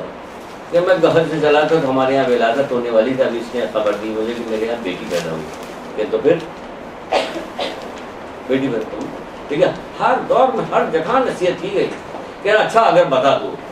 کیا خوبصورت انداز میں مولا نے نصیحت کی جو قیامت تک کے لیے لوگوں کے لیے نصیحت بھی اور فائدہ مند بات بھی. کہ بتا اگر یہ انتخاب کے لیے کہا جاتا ہے کہ یہ انتخاب تو کرے گا یا تیرا پروردگار کرے گا، تو انتخاب کا حق کس کو دیتا؟ کہ پروردگار سے بہتر کون انتخاب کر؟ کہ تو پروردگار نے انتخاب کر تو دیا. کہا گیا کہ اگر یہ انتخاب کے لیے کہا جاتا کہ تو انتخاب کرے گا یا پروردگار کرے گا تو کس کو حق دیتا؟ کہ اللہ تعالیٰ کو دے کر اللہ تعالیٰ نے انتخاب کر تو دیا. تو اسی طرح اگر ہمارے یہاں بیٹی پہ بیٹی پیدا ہوتی جا رہی ہے اور کسی کے یہاں بیٹے پہ بیٹا پیدا ہوتا ہے تو اللہ بہتر جانتا، اللہ بہتر جانتا. حضرت خضر حضرت موسیٰ کے واقعات میں آپ کو کئی بار بتا چکے، لیکن بتانے سے کیا ہوتا ہے، اس سے عبرت میں تو لیجیے. قتل کیا گیا لڑکا، پیدا ہوئی بیٹی، تو کہنے والا کہہ سکتا ہے کہ پروردگار جب تو نے بیٹا قتل کرایا تو بیٹا ہی دینا چاہیے، یہ بیٹی کیوں دے دی ہے؟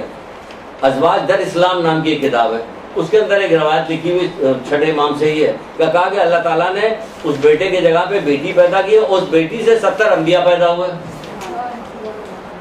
تو ہمیں کیا پتا کہ یہ بیٹی جو پیدا ہوئی یہ کیا دینے والی؟ ہمیں اسی چکر میں کہ بیٹا ہوتا بیٹا ہوتا بیٹا ہوتا وہ آئیے پتہ چلے کہ بیٹا ہوتا بیٹی ہوتا. بیٹی طواف کرتی رہتی ماں باپ کے گرد، اسی لیے تو بیٹی کی اتنی تعریف. ایک کتاب بھی یہاں رکھی، بیٹی اللہ کی رحمت، اس میں دیکھی کیا کیا چیز بتائی. طواف کرتی رہتی والدین کا کہ کس طرح والدین کو کس طرح سے ہر وقت خبر گیری کرتے رہے. تو بیٹا بھی ایسے کرتا رہے گا. اچھا اللہ کرے سب بیٹے کرتے رہیں پروردگار، تو یہی کہیں گے مالک سب کے بیٹے اولاد جو ہے والدین کی خدمت ہی کریں جو اچھے رہیں. پھر کہا جا رہا ہے کہ حاسد، کیا حسین بات مولا مشکل کشا نے کہی ہے، سبحان اللہ. کہتے ہیں حاسد اپنی باتوں میں اپنی محبت کا اظہار کرتا ہے اور افعال اور کردار کے بغض کو چھپائے رکھتا ہے. حاسد اپنی محبت کا اظہار، باتوں سے اپنی محبت کا اظہار کرتا ہے اور اپنے افعال و کردار میں بغض کو چھپائے رکھتا ہے. یعنی بغض وہ نام کا دوست ہوتا ہے مگر نام کا دوست ہوتا ہے مگر صفت کے اعتبار سے وہ دشمن ہوتا ہے. کتنی خوبصورت بات کی. حسد کو اندر چھپائے رہتا ہے، نام کا دوست ہوتا ہے لیکن صفت کے اعتبار سے وہ دشمن ہوتا ہے. کون؟ حاسد، دشمنی کرنے والا ہوتا ہے. اسی لیے کہا جاتا ہے کہ ہر وقت چاروں کل پڑھتی رہو، چاروں کل پڑھو، عدل کرتی پڑھو، روزانے کی بنیاد پہ پڑھو، کیونکہ حسد لگتی ہے، حسد ہوتی ہے، صاحب نعمت کو حسد لگتی ہے. روایت کے اندر بھی موجود ہے، آگے چل کے شاید ابھی کوئی روایت اس میں موجود ہے کہ اس میں بتائیں گے کہ کیا کام کرتی ہے. حاسد کیا کام کرتا ہے کہ جس سے حسد کرتا اس کو نقصان پہنچانے سے پہلے خود اپنے آپ کو نقصان پہنچاتا. یہ کسی کو پتہ ہی نہیں. حاسد کے لیے بتایا گیا ہے کہ وہ دوسروں کو نقصان پہنچانے سے پہلے خود اپنے آپ کو نقصان پہنچاتا ہے. جس طرح ابلیس نے حسد کر کے خود لعنتی بن گیا اور حضرت آدم کا انتخاب ہو گیا نبوت کا، تو خود ہو گیا لعنتی. اسی طرح حاسد بھی دنیا میں یہی کرتا، حسد کر کے نقصان کیسے نقصان پہنچاتا ابھی وہ معلوم ہو جاتا کہ کیسے نقصان پہنچاتا. پھر مولا فرماتے کہ حاسد جو ہے حملہ آور ہونے میں جلد بازی اور مہربانی کرنے میں سست ہوتا ہے. حاسد کی نشانی ہے کہ آپ کے ساتھ مہربانی کرنے میں سستی کرے گا اور دشمنی کرنے میں بہت جلدی کرتا ہے. ایک بادشاہ کا واقعہ ملتا ہے، اسد تھوڑا سا ایک دلچسپ کی بات آپ کو بتا دی جاتا کہ تھوڑا ایک آپ کو کلاس لینے پہتے کہانیاں ڈھونڈنی پڑتی کہ کوئی کہانی لے کے چلے جاؤ، کیونکہ ہر وہاں نصیحت کر رہے تو وہ منہ اتر رہا کہ بھائی منہ اتر رہا کہ نصیحت کہتے چلو بھائی کہانی تلاش کرو، کہاں اتنی کہانیاں لے کے آئیں. بہرحال ایک کہانی مل گئی. کیا ہوا؟ ایک بادشاہ کے دربار میں ایک آدمی آیا، کیا کرتا تھا وہ گفتگو بڑی اچھی کرتا تھا. تو گفتگو بڑی اچھی کرتا ہے تو دھیرے دھیرے کر کے بادشاہ کے قریب ہو گیا. پھر بادشاہ نے اپنے تخت کے پاس ہی اس کی کرسی ڈلوا دی. پھر جیسے مولا مشکل کشا حضرت علی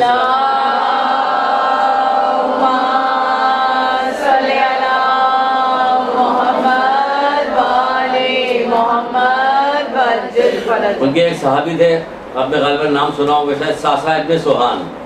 ان کے ایک صحابی تھے ساسا ابن سوہان. وہ بڑی خوبصورت گفتگو کرتے تھے. آپ بتائیے مولا کے سامنے خوبصورت گفتگو. مولا کبھی کبھی اسے بلاتے تھے, بلا کے اپنے پاس بیٹھاتے تو کہتے ساتھ ساتھ گفتگو کرو, بات کرو. سبحان اللہ, اگر ہماری بات بھی سچی ہو, اچھی ہو, حکمت والی ہو, تو اگر ہمارے فرشتے پسند کریں گے, دائیں بائیں جو بیٹھے ہوئے ہیں بایاں والے تو کیا پسند کرے گا بیچارہ. وہ جو ہے تو ہماری گفتگو ایسی ہونی چاہیے, ہماری گفتگو ایسی ہوتی کہ ہر وقت برائی ہو رہی ہوتی. تو مولا بلا کے بیٹھال کے اس سے بات کر رہے, ساتھ بات کرو, جو بات کرتے تھے. یہاں تک کہ جب مولا کا انتقال ہوا, آپ کو دفنایا گیا, تو کون چند افراد موجود تھے, حسن حسین موجود تھے, ایک آدھا اور صاحب بھی تھے, اور یہ بھی موجود تھے. تو مولا کو دفنانے کے بعد مولا کے جو فضائل اور مسائل جو پڑھے ساسا ابن سوہان نے, وہیں امام حسن امام حسین اسلام کی موجودگی میں انہیں ساسا ابن سوہان نے پڑھا تھا. سمجھ لیے, ایسے تھے وہ گفتگو. تو اسی طرح یہ بھی کیا مقابلہ اس کا, لیکن ایک بات کہی جا رہی کہ گفتگو کرنے میں اچھا تھا, بڑی اچھی بات کرتا تھا. بادشاہ نے اپنے غریب کر لیا سے. جب بادشاہ نے اس کے دھیرے دھیرے کر کے بادشاہ کے قریب ہو گیا, تو وزیر بڑا جلنے لگا کہ بھائی یہ اتنا ہو رہا, میں وزیر ہوں, میں اتنے اس کا قریب نہیں ہوں بادشاہ کے, یہ قریب. اس سے بڑی حسد کرنے لگا, وہ بہت جلن کرنے لگا, اور اس کے لیے منصوبے بنانے لگا. حاسد اس کو جس سے حسد کرتا اس کو نقصان سے پہلے وہ اپنے آپ کو نقصان میں ڈالتا ہے. اب کیسے نقصان میں ڈالتا ہے دیکھ لیے, کیسے نقصان پہنچاتا ہے. ابھی اور بھی نقصانات ہیں, وہ سن لیجیے گا. سوچنے کا کیا کیا جائے, کہیں ایسا نہ ہو کہ میری وزارت ہی ماری جائے اور اس کو وزیر بنا دیا جائے, مجھے معزول کر دیا جائے. سوچتے سوچتے ایک ترکیب اس نے سوچی. ایک دن اس دیہاتی سے جو کچھ بھی ہوگا اس آدمی سے کہا تم ہمارے گھر کھانا کھانے آؤ, کھانا کھاؤ. بہت اس کو پٹا اٹھا کے کھانے کے لیے لے گیا, کھانا وانا کھلایا. کھانے میں بہت زیادہ لہسن وغیرہ ڈال دیا تھا, جو لہسن ڈال دیا تھا تو چٹنی وغیرہ میں لہسن. پھر کہنے لگا کہ تمہارے منہ سے لہسن کی بدبو آ رہی, تم کو پتا ہے کہ بادشاہ کو یہ بدبو بہت سخت ناپسند ہے, بہت. بادشاہ کہنا اچھا پھر کیا ہوگا, پھر تو میں جا ہی نہیں سکتا ایک دو دن تک. پرانے زمانے کو برش ورش تو ایسا تھا نہیں کہ فوراً کرتا. ہاں ہاں اس سے خوشبو آنے لگی, وہ دکھایا جاتا ہے وہ پورا زمانہ خوش ہو گیا کہ ان کے منہ سے خوشبو آ رہی. بدبو آتی جب آدمی جو جھوٹ بولتا ہے اس کے منہ سے بدبو آتی, فرشتے اس کو پہچان لیتے بدبو آ رہی. مانا اگر ویسے والی بدبو آنے لگی تو پورے معاشرے میں اتنی بدبو ہوتی کہ اسی سے لوگ مر جاتے ہیں. صبح شام اتنا جھوٹ بولا جاتا ہے. تو بہرحال ٹھیک ہے کہ بادشاہ کو یہ بدبو بہت زیادہ ناپسند ہے. پھر میں کیا کروں, کہنا اگر جانا بھی تو کوئی مسئلہ نہیں ہے, منہ پہ ایسے ہاتھ رکھے رہنا. اس نے کہا اچھا ٹھیک ہے. ادھر بادشاہ سے اس نے کیا کہا, اس کے جانے سے پہلے بادشاہ سے کہا کہ سرکار یہ تو پورے شہر میں گاتا پھر رہا ہے کہ بادشاہ کے منہ سے تو ایسی بدبو آتی کہ ہماری زندگی عذاب ہو گئی اس کے پاس بیٹھنا. تو کہا ہے اتنا گستاخ آدمی ہے کہ ہاں سرکار کیا کریں. وہ یہی تمام کہتا پھر رہا. خیر بہرحال تھوڑی دیر کے بعد ادھر ادھر صبح شام کسی وقت وہ پہنچا اور بادشاہ کے پاس پہنچ گیا. جب بات کرنے لگا تو منہ پہ اس نے ہاتھ رکھی ہوئی. اس نے سوچا کہ وزیر صحیح کہہ رہا تھا, یہ بہت ہی گستاخ آدمی, اس کو سزا دینی پڑے گی. میں نے اس کو ظاہر نہیں کیا, حسد سے اس کے بات کرتا رہا. وزیر دیکھ رہا تھا تو بادشاہ تو ابھی بھی حسد کے بات کر رہا ہے, اس کے پتہ نہیں کیا چکر ہے. پھر بادشاہ نے کچھ لکھا, لکھنے کا ایک لفافے میں بند کے مہر لگا کے اسی بندے کو دے دیا جو منہ پہ ہاتھ رکھے ہوئے, لے جاؤ فلاں وہاں سپاہی کو دے کے آؤ, فلاں ہمارے اس کو دے کے آؤ, یہ لے کے جانا. اس نے کہا کہ ہم نے تو اس کی شکایت کی تھی, یہ پتہ نہیں کیا چیز اس کو دی گئی ہے, کچھ پیسہ ہے, سکہ ہے, کوئی اور چیز ہے, کوئی اور ملنے والا ہے. بڑا پریشان ہوا, اس کے پیچھے پیچھے بھاگا. کہا لاؤ یہ پرچہ مجھے دے دیں, یہ لفافہ مجھے دے. اس نے کہا نہیں بھائی مجھے کہا بادشاہ نے کہ میں لے جا کے دوں گا. اس نے کہا نہیں نہیں مجھے دے دو, مجھے دے دو. لو اچھا تم ایسا کرو کہ بہت 1000 دینار دے دی ہے, درہم کوئی بھی چیز اس کو دے دی, یہ لے لو, تم جاؤ بازار میں اپنا سامان وامان خریدو, میں اسے پہنچا دوں گا. وہ لے کے پہنچا اس سپاہی کے پاس. سپاہی نے پرچہ کھول کے دیکھا, اچھا اسے بڑا سوڑ سے تلوار نکال کے گردن مار دی, کیونکہ اس میں لکھا ہوتا ہے کہ گستاخ آدمی. کہا نہیں یہ تو واقعی منہ پہ ہاتھ رکھے ہوئے تو گستاخ ہے. اب کیا کیا جائے, کہ نہیں کیا جائے کہ اس کو سزا دی جائے. اس نے پرچے میں نکال, جیسے ہی یہ پہنچے فوراً اس کی گردن اڑا دینا. وہ وہاں الٹا ہو گیا معاملہ, وہ وزیر نے لے لیا, اس نے کھول کے دیکھا جیسے یہ پہنچے گردن اڑا نکالی تلوار, وزیر کی گردن اڑا دی. 3-4 دن گزار گیا تو بادشاہ نے پوچھا کہ وزیر نہیں نظر آ رہا. بادشاہ بیچارے کو کیا پتا, تو لوگوں نے بتایا سرکار آپ ہی نے تو دیا تھا, خط دیا تھا, اس کی گردن اڑا دی گئی. کہنا اچھا تو وہ جو یہاں بیٹھتا تھا دیہاتی وہ کہاں گیا, کہ تم بازار میں سامان خریدتا, اس کو پیسے ملتے تھے, تو خریداری کر رہا تھا. کب بلا کے لاؤ اس کو, وہ بلا کے لایا گیا. اس سے پوچھا کہ کیا ماجرا ہے, کہ کیا پتا سرکار کیا ماجرا ہے, ہمیں کیا پتا. کہ وہ وزیر کا لفافہ کیا ہوا, کہ سرکار وہ تو وزیر نے مجھ سے لے لیا. پھر پوری کہانی شروع سے آخر تک اس نے بتا دی کہ سر یہ ہوا تھا تو یہ دیا تھا تو اس نے مجھ سے پیسے دیے, مجھ سے لے لیا. پھر صحیح بات ہے بالکل, جو دوسروں کے لیے گڈھا کھودتا ہے وہ خود گرتا ہے اس میں, چاہے دیر میں گرے یا جلدی گرے. یہ ذرا جلدی گر گیا بیچارہ, ہے نا, دیر میں گرے لیکن گرتا ضرور ہے. جیسا ہو گیا ویسے ہی کاٹو گے. اس لیے ہمیشہ ڈرتے رہنا چاہیے, یہاں تک کہ ڈرتے رہنا چاہیے. آگے چل کے کلاسوں میں, آگے جو ایک آدھ کلاس آئے گی, جس ظلم والے باپ کی کلاس اگر میں نے بنا لیا, اللہ کے فضل و کرم سے بن گئی اگر, تو اس میں بتائیں گے کہ بیٹے کی نسلوں میں اثرات جاتے ہیں, ان برائیوں کے نسلوں میں اثرات جاتے ہیں, نسلوں میں. کوئی یہ نہ سمجھے گا. اسی لیے بہت سارے لوگوں کو جب کوئی ٹیلی فون وغیرہ آتا ہے بہت سارا, تو میں لوگوں کو بتاتا ہوں میں کہ بھائی اپنے والدین کے لیے بھی استغفار کی تسبیح پڑھیے, درود کی تسبیح پڑھیے, رد مظالم کے لیے کچھ پیسے نکالیے ان کے لیے. کیا پتا کس کے ساتھ کیا کیا ہو گیا, ہمیں تو نہیں پتا ہمارے پردادا نے کیا کیا تھا, اس کے نقصان تو بھگتیں گے. تو کیا کیا جائے کہ سب کے لیے کرتے رہیے, درود کی تسبیح پڑھ کے والدین کو ہدیہ کیجیے. والدین کو, دادا دادی, پردادا نانی نانی, جہاں تک جا سکتا ہے بات, تو کہتے ہیں کہ بھائی قیامت تک کے لوگوں کے لیے کر دیے. کیونکہ ایک آپ چاروں کل پڑھنے کے بعد آپ یہ نہ سمجھیے کہ 2-3 آدمی تک پہنچ سکتا, ایسا نہیں ہے. چاہیے تو حضرت آدم سے لے کے قیامت تک لوگ جتنے پیدا مومنین ہوں گے سب کو فائدہ پہنچے گا, اور آپ کا فائدہ برقرار رہے گا, ختم بھی نہیں ہوگا. تو یہ کیا کہ آپ استغفار کی تسبیح پڑھیے, آپ درود کی تسبیح پڑھیے, آپ رد مظالم کے پیسے نکالتے رہیے, برابر نکالیے کہ ان کا جو کچھ ہو, کسی کا لیا دیا قرضہ ادھار, وہ سب ان کا ہوتا رہے. کیوں کہ آنے والی نسلوں میں ان کے اثرات جاتے ہیں. بہت سارے لوگ پریشان ہو رہے ہیں اور کہتے ہیں نہیں آپ تو جو کچھ بتا رہے ہیں ہم تو کچھ بھی نہیں کرتے اس میں. بھائی ہمیں کیا پتا کہ آبا و اجداد میں سے کون کرتا رہا ہوگا, اس کا خامیازہ ہم بھگت رہے ہیں. جس کو دوسرے الفاظ میں کہا جاتا ہے کہ مکافات عمل ہوتا ہے نا, کبھی مکافات عمل فوراً ہو جاتا ہے, کبھی بہت دیر سے لگتا. حضرت عیسیٰ یا حضرت موسیٰ کے بارے میں لکھا ہوا تھا, حضرت کے انہوں نے دریا کے کنارے منہ ہاتھ دھو کے وضو کر کے ایک پیڑ کے سائے میں نماز پڑھ کے لیٹ گئے. انہوں نے دیکھا کہ ایک گھوڑ سوار آیا ہے, اس نے گھوڑے کو پانی پلایا, خود میں پانی, منہ ہاتھ دھویا اس نے, اس کو وہاں سے چلا گیا. ایک تھیلی جو تھی پیسے کی وہ وہی بھول گیا. اتنے میں ایک گریڑیا آیا نوجوان, اس نے کیا کیا کہ بھیڑ بکری کو پانی نہیں پلایا, پانی پلانے کو اس کو دیکھا پیسے رکھے, اس نے اٹھایا اور یہ جا ہو گیا. تھوڑی طرح ایک بوڑھا لکڑہارا آیا, وہاں سے پانی نہیں پی کے بیچارہ سستانے لگا. اتنے میں گھوڑ سوار کو یاد آ گیا کہ میرا پیسہ, بھاگا ہوا ہے تو دیکھا لکڑہارا بوڑھا بیٹھا ہوا, لیکن لاؤ پیسہ نکالو. کہ کیسا پیسہ, میرے پاس اتنا مارا کہ مر گیا. حضرت عیسیٰ یا موسیٰ جو بھی, ایک کسی کتاب میں عیسیٰ حضرت عیسیٰ سے پڑھا تھا, ایک کتاب حضرت موسیٰ سے پڑھا تھا, جو بھی میرے پروردگار پیسہ کوئی اور لگ گیا, مارا کوئی اور گیا, یہ کیا ماجرا ہے. کہ وہ جو لڑکا پیسہ لے کے گیا ہے نا, اس گھوڑ سوار کے باپ نے اس کے باپ سے پیسہ لیا تھا, جو واپس نہیں دیا وہ ہو گیا.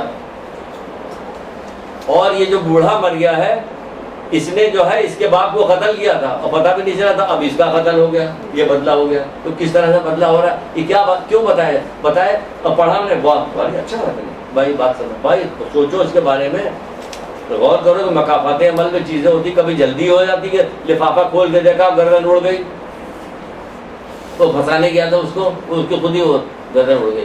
تو کبھی دیر سے ہوتا, لیکن ہوتا ضرور ہے. یا توبہ کریں یا اس کا کفارہ کریں کسی طرح سے. بہرحال آگے بڑھتے ہیں بات کو. تو یہ ہو گیا. تو رسول اللہ صلی اللہ علیہ وآلہ وسلم کی ایک روایت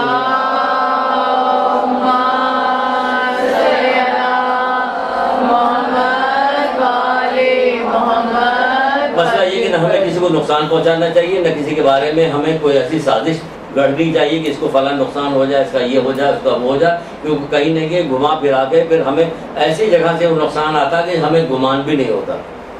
بھائی اس بندے کو کیا گمان تھا کہ یہ پرچہ لے کے جا رہا ہے, اس کے اندر اس کے گردن قلم ہونے کی بات لکھی ہوئی, اس کو تو گمان بھی نہیں تھا. اگر گمان ہوتا پیسہ دے کے لیتا اس سے, یہ پیسہ لے لو. تو اسی لیے ہم لوگوں کو ان تمام چیزوں کو سننے اس سے بچنا چاہیے. رسول اللہ فرماتے, کیا فرماتے, حسد نیکیوں کو اس طرح سے کھا جاتا ہے جس طرح آگ لکڑی کو کھا جاتی ہے. حسد نیکیوں کو کھا جاتے ہیں جس طرح آگ لکڑی کو کھا جاتی ہے. سنیے گا, لکڑی کھائے. لہٰذا ایک دوسرے سے حسد نہ کرو. پہلے سن لیجیے پھر لکھیے گا, میں اس کو 2-3 دفعہ کہوں گا. یہ اپنی چند چیزیں جا رہی, ابھی بتاتے ہیں آپ کو. کہا جا رہا ہے کہ رسول اللہ فرماتے ہیں حسد نیکیوں کو اس طرح سے کھا جاتا ہے جس طرح آگ لکڑی کو کھا جاتی ہے, لہٰذا ایک دوسرے سے حسد نہ کرو. پھر امیر المومنین علی ابن ابی طالب بھی یہی فرما رہے ہیں.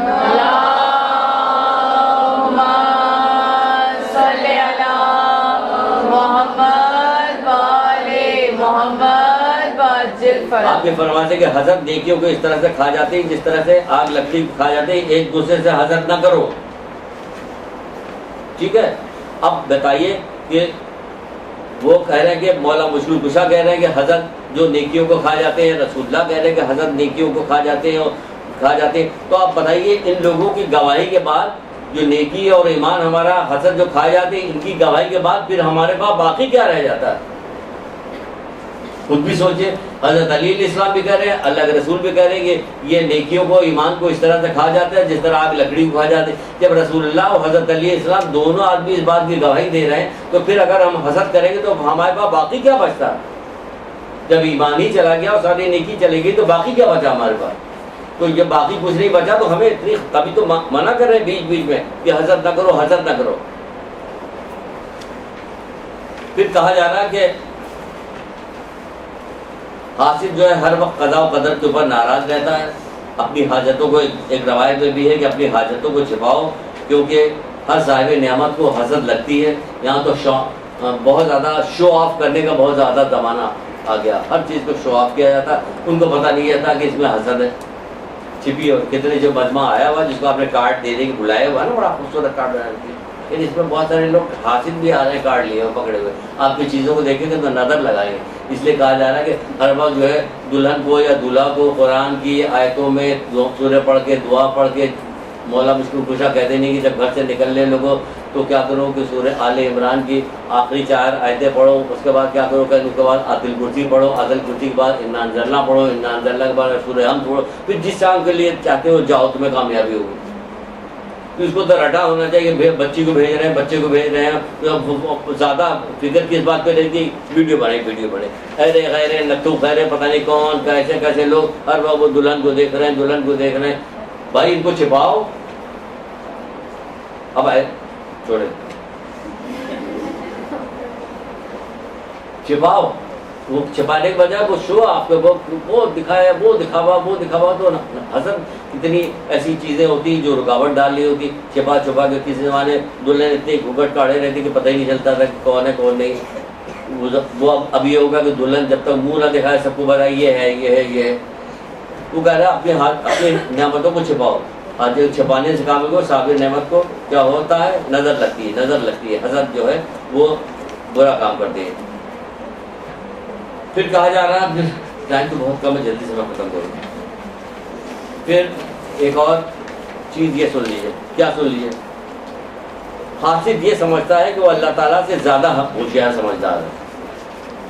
حاسد جو حسد کرتا ہے وہ سمجھتا ہے کہ وہ اللہ تعالیٰ سے زیادہ ہوشیار ہے کہ کس کو نعمت دینی چاہیے، کس کو نہیں دینی چاہیے، یعنی کس کو کیا چیز دینی چاہیے، کیا چیز نہیں دینی چاہیے، وہ اللہ تعالیٰ سے زیادہ اپنے آپ کو سمجھدار سمجھتا ہے۔ یہ حاسد کے دیکھیں، حاسد کی جرت تو دیکھیے کہاں تک جاتا ہے، وہ اللہ تعالیٰ تک پہنچا ہوا۔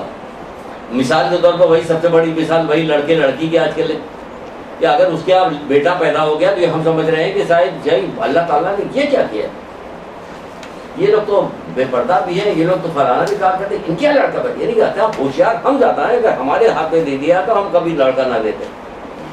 تو اس کو کہا جا رہا ہے کہ عالم یہاں لکھ رہا، اپنی کتاب میں لکھ رہا ہے کہ حاسد جو ہے وہ اپنے آپ کو اللہ تعالیٰ سے زیادہ ہوشیار سمجھتا ہے کہ کس کو کیا نعمت ملنی چاہیے، کیا بھائی جس کو جو بھی نعمت دی اللہ تعالیٰ نے اس سے حساب لے لے گا۔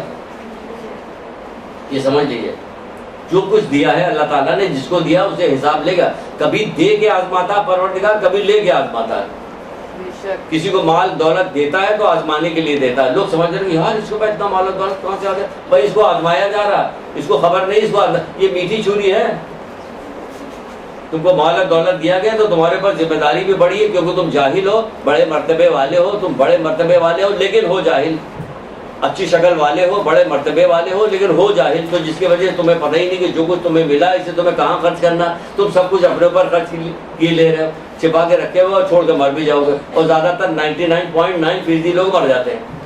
مال دولت تو جمع کرتے ہیں، نہ ان کے مال دولت کام آتا ہے نہ ان کا مرتبہ کام آتا ہے، کام کیا چیز آتی ہے وہی نیک عمل، وہ غائب ہوتا ہے ان کے بعد۔ پھر کہا جا رہا کہ پھر ایک جگہ پہ یہ بات بتائی جا رہی ہے کہ حاسد جس سے حسد کرتا ہے اس کی غیبت کرتا ہے، سن لیا آپ نے، پھر اس کی برائی کرتا ہے، اس کے تمام بری چیزوں کو آشکار کرتا ہے، اس کو تہمتیں لگاتا ہے، طرح طرح کے برا کام۔ تو وہ کیا کہتے ہیں، وہ عالم ایک لکھتے ہیں کہ وہ کہتے ہیں کہ حاسد اصل میں اپنے دشمن کا دوست ہوتا ہے اور اپنا دشمن ہوتا ہے وہ. سن لیجیے, یہ آخری چیز آپ کو بتا دیں, بس بات ختم کرتے ہیں, 5-6 منٹ بعد. حاسد اپنے دشمن کا دوست ہوتا ہے اور اپنا دشمن ہوتا ہے. وہ کیسے؟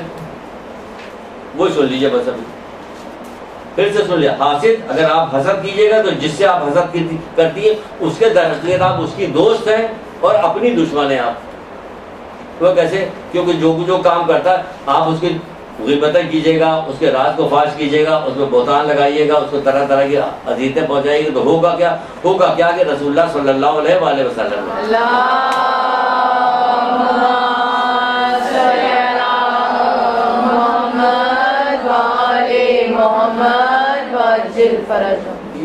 اسی حساب سے کچھ ملتی جلتی روایتیں جو سن لیجیے آپ, تو آپ کو پتہ چل جائے گا. رسول اللہ اپنے اصحاب کے درمیان بیٹھے ہوئے تھے, پوچھنے لگے کہ بھائی بتاؤ, تم بتاؤ کہ مفلس کون ہوتا ہے, کون لوگ ہیں مفلس؟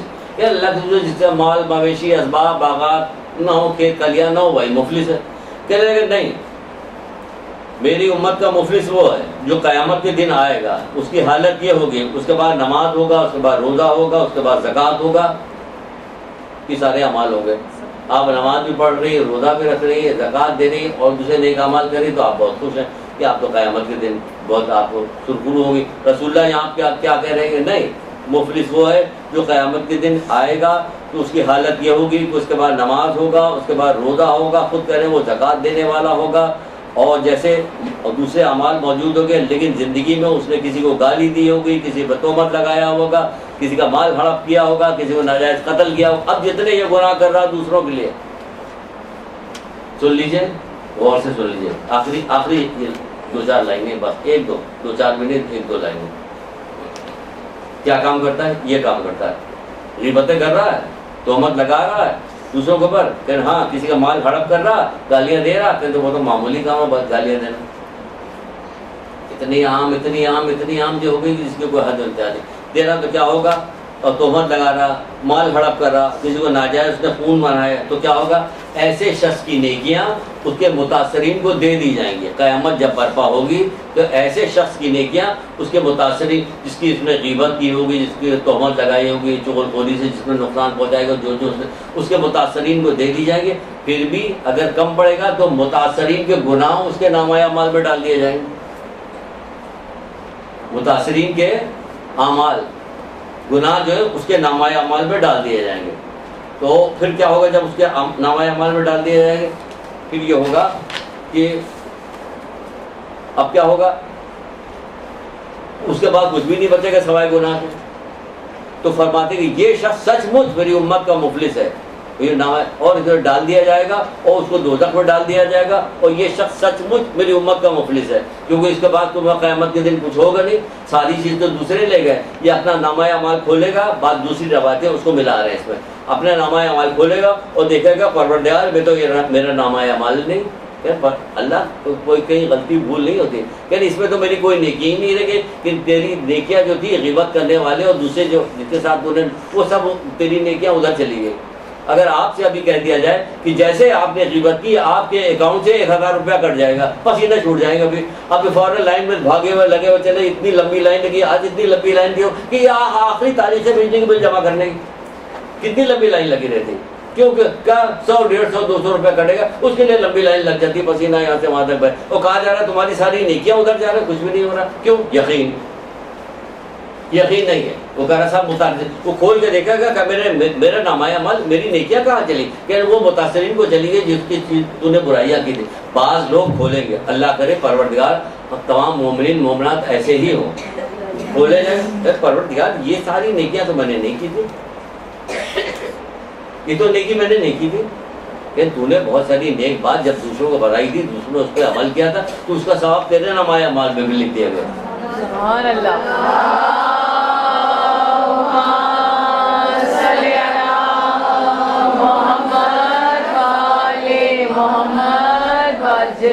تو اس طرح سے قیامت کے دن یوں ہوگا, نیکی بدی ادھر سے ادھر جاتی رہے گی. آپ اتنی محنت سے, اتنی مشکلوں سے نماز پڑھ رہی, روزہ رکھ رہی, دوسرے کام کر رہی, اور دوسروں کی غیبتیں کر رہی, تو 40 دن تک نماز قبول نہیں ہوتی. چلی گئی 40 دن کی نماز، جب تک کہ اس سے آپ معافی نہ مانگ لیجیے تو 40 دن کی نماز گئی. تو بھائی اپنی محنتوں کو بچائیے. یہ کیوں نہیں بچا رہے؟ کیونکہ کوئی یقین نہیں. کرنسی کے بارے میں فوراً سامنے آ جاتا تو اس کو بچا رہی ہے، اور نیکیوں کے بارے میں فوراً سامنے نہیں آ رہا، حدیثوں کے ذریعے سے بتایا جا رہا، اللہ بتا رہا ہے، رسول بتا رہا ہے، آپ کو یقین نہیں پیدا ہو رہا. یقین پیدا کیجیے اور عمل کیجیے، اللہ تعالیٰ سے دعا کیجیے، تو آپ کو کوئی بتاؤ آپ بالکل نیک ہو جائیے، کوئی برائی نہیں کیجیے تو کیا ہوگا؟ وہ سین بھی نکل آئے گی، لوگ ڈرنے لگیں گے آپ سے، خوش ہوں گے لوگ آپ سے. اللہ اور اس کا رسول خوش ہو رہا ہے، امام زمانہ خوش ہو رہے ہیں.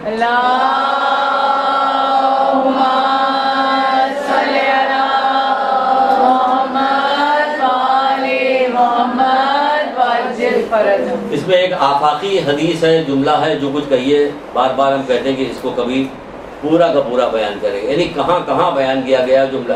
آج آخر میں یہ ایک لائن آپ کو بیان کریں، یہ اصول یہ پکڑ لیجئے آپ، اور بس پھر آپ ہر برائی سے بچی رہیے گا، ہر برائی سے بچی رہیے گا. اگر یہ اصول پکڑ لیجئے کہ جو چیز آپ اپنے لیے پسند کرتی یہی اپنے مسلمان بھائی کے لیے پسند کیجئے، آپ جو ہے ہر عادل بن جائیے گا، ہر برائی سے بچ جائیے گا. یہ بہترین فقرہ ہے، بہترین جملہ. آپ اپنی جو چیز آپ اپنی غیبت نہیں پسند کرتی، آپ چاہتی نہیں کہ میری، آپ بھی حسد مت کیجیے، آپ بھی غیبت مت کیجیے، آپ بھی چغلی نہ کھائیے، آپ بھی کسی کو نقصان نہ پہنچائیے، آپ بھی لوگوں کے بارے میں اچھا خیال لگے. کوشش کیجیے کوشش کیجیے کوشش کیجیے کہ میں اپنے نیک اعمال کو اس طرح ضائع نہیں کرنا چاہتی. پروردگار ہم سب لوگوں کو توفیق دے محمد آل محمد کے صدقے میں، کہ جو کچھ ہم نے سنا ہے، جو کچھ محمد آل محمد کے کلام کو سنتے ہیں، اللہ کے کلام، پروردگار اس پہ عمل کرنے کی توفیق عطا فرمائے. ہر طرح کی برائیوں سے پروردگار ہم لوگوں کو محفوظ رکھے. مومنین کی مدد فرما پروردگار، اور منافقین کو ذلیل و رسوا کر. ایک دفعہ تمام مومنین مومنات جو جہاں جہاں بیمار ہیں، خصوصی طور پہ ڈاکٹر عابد کی والدہ جو بیمار ہے، ان کے لیے، اپنے تمام مرحومین کے لیے، اور تمام بیمار لوگوں کے لیے، سب کے لیے بلند آواز میں ایک دفعہ درود پڑھ دیجیے.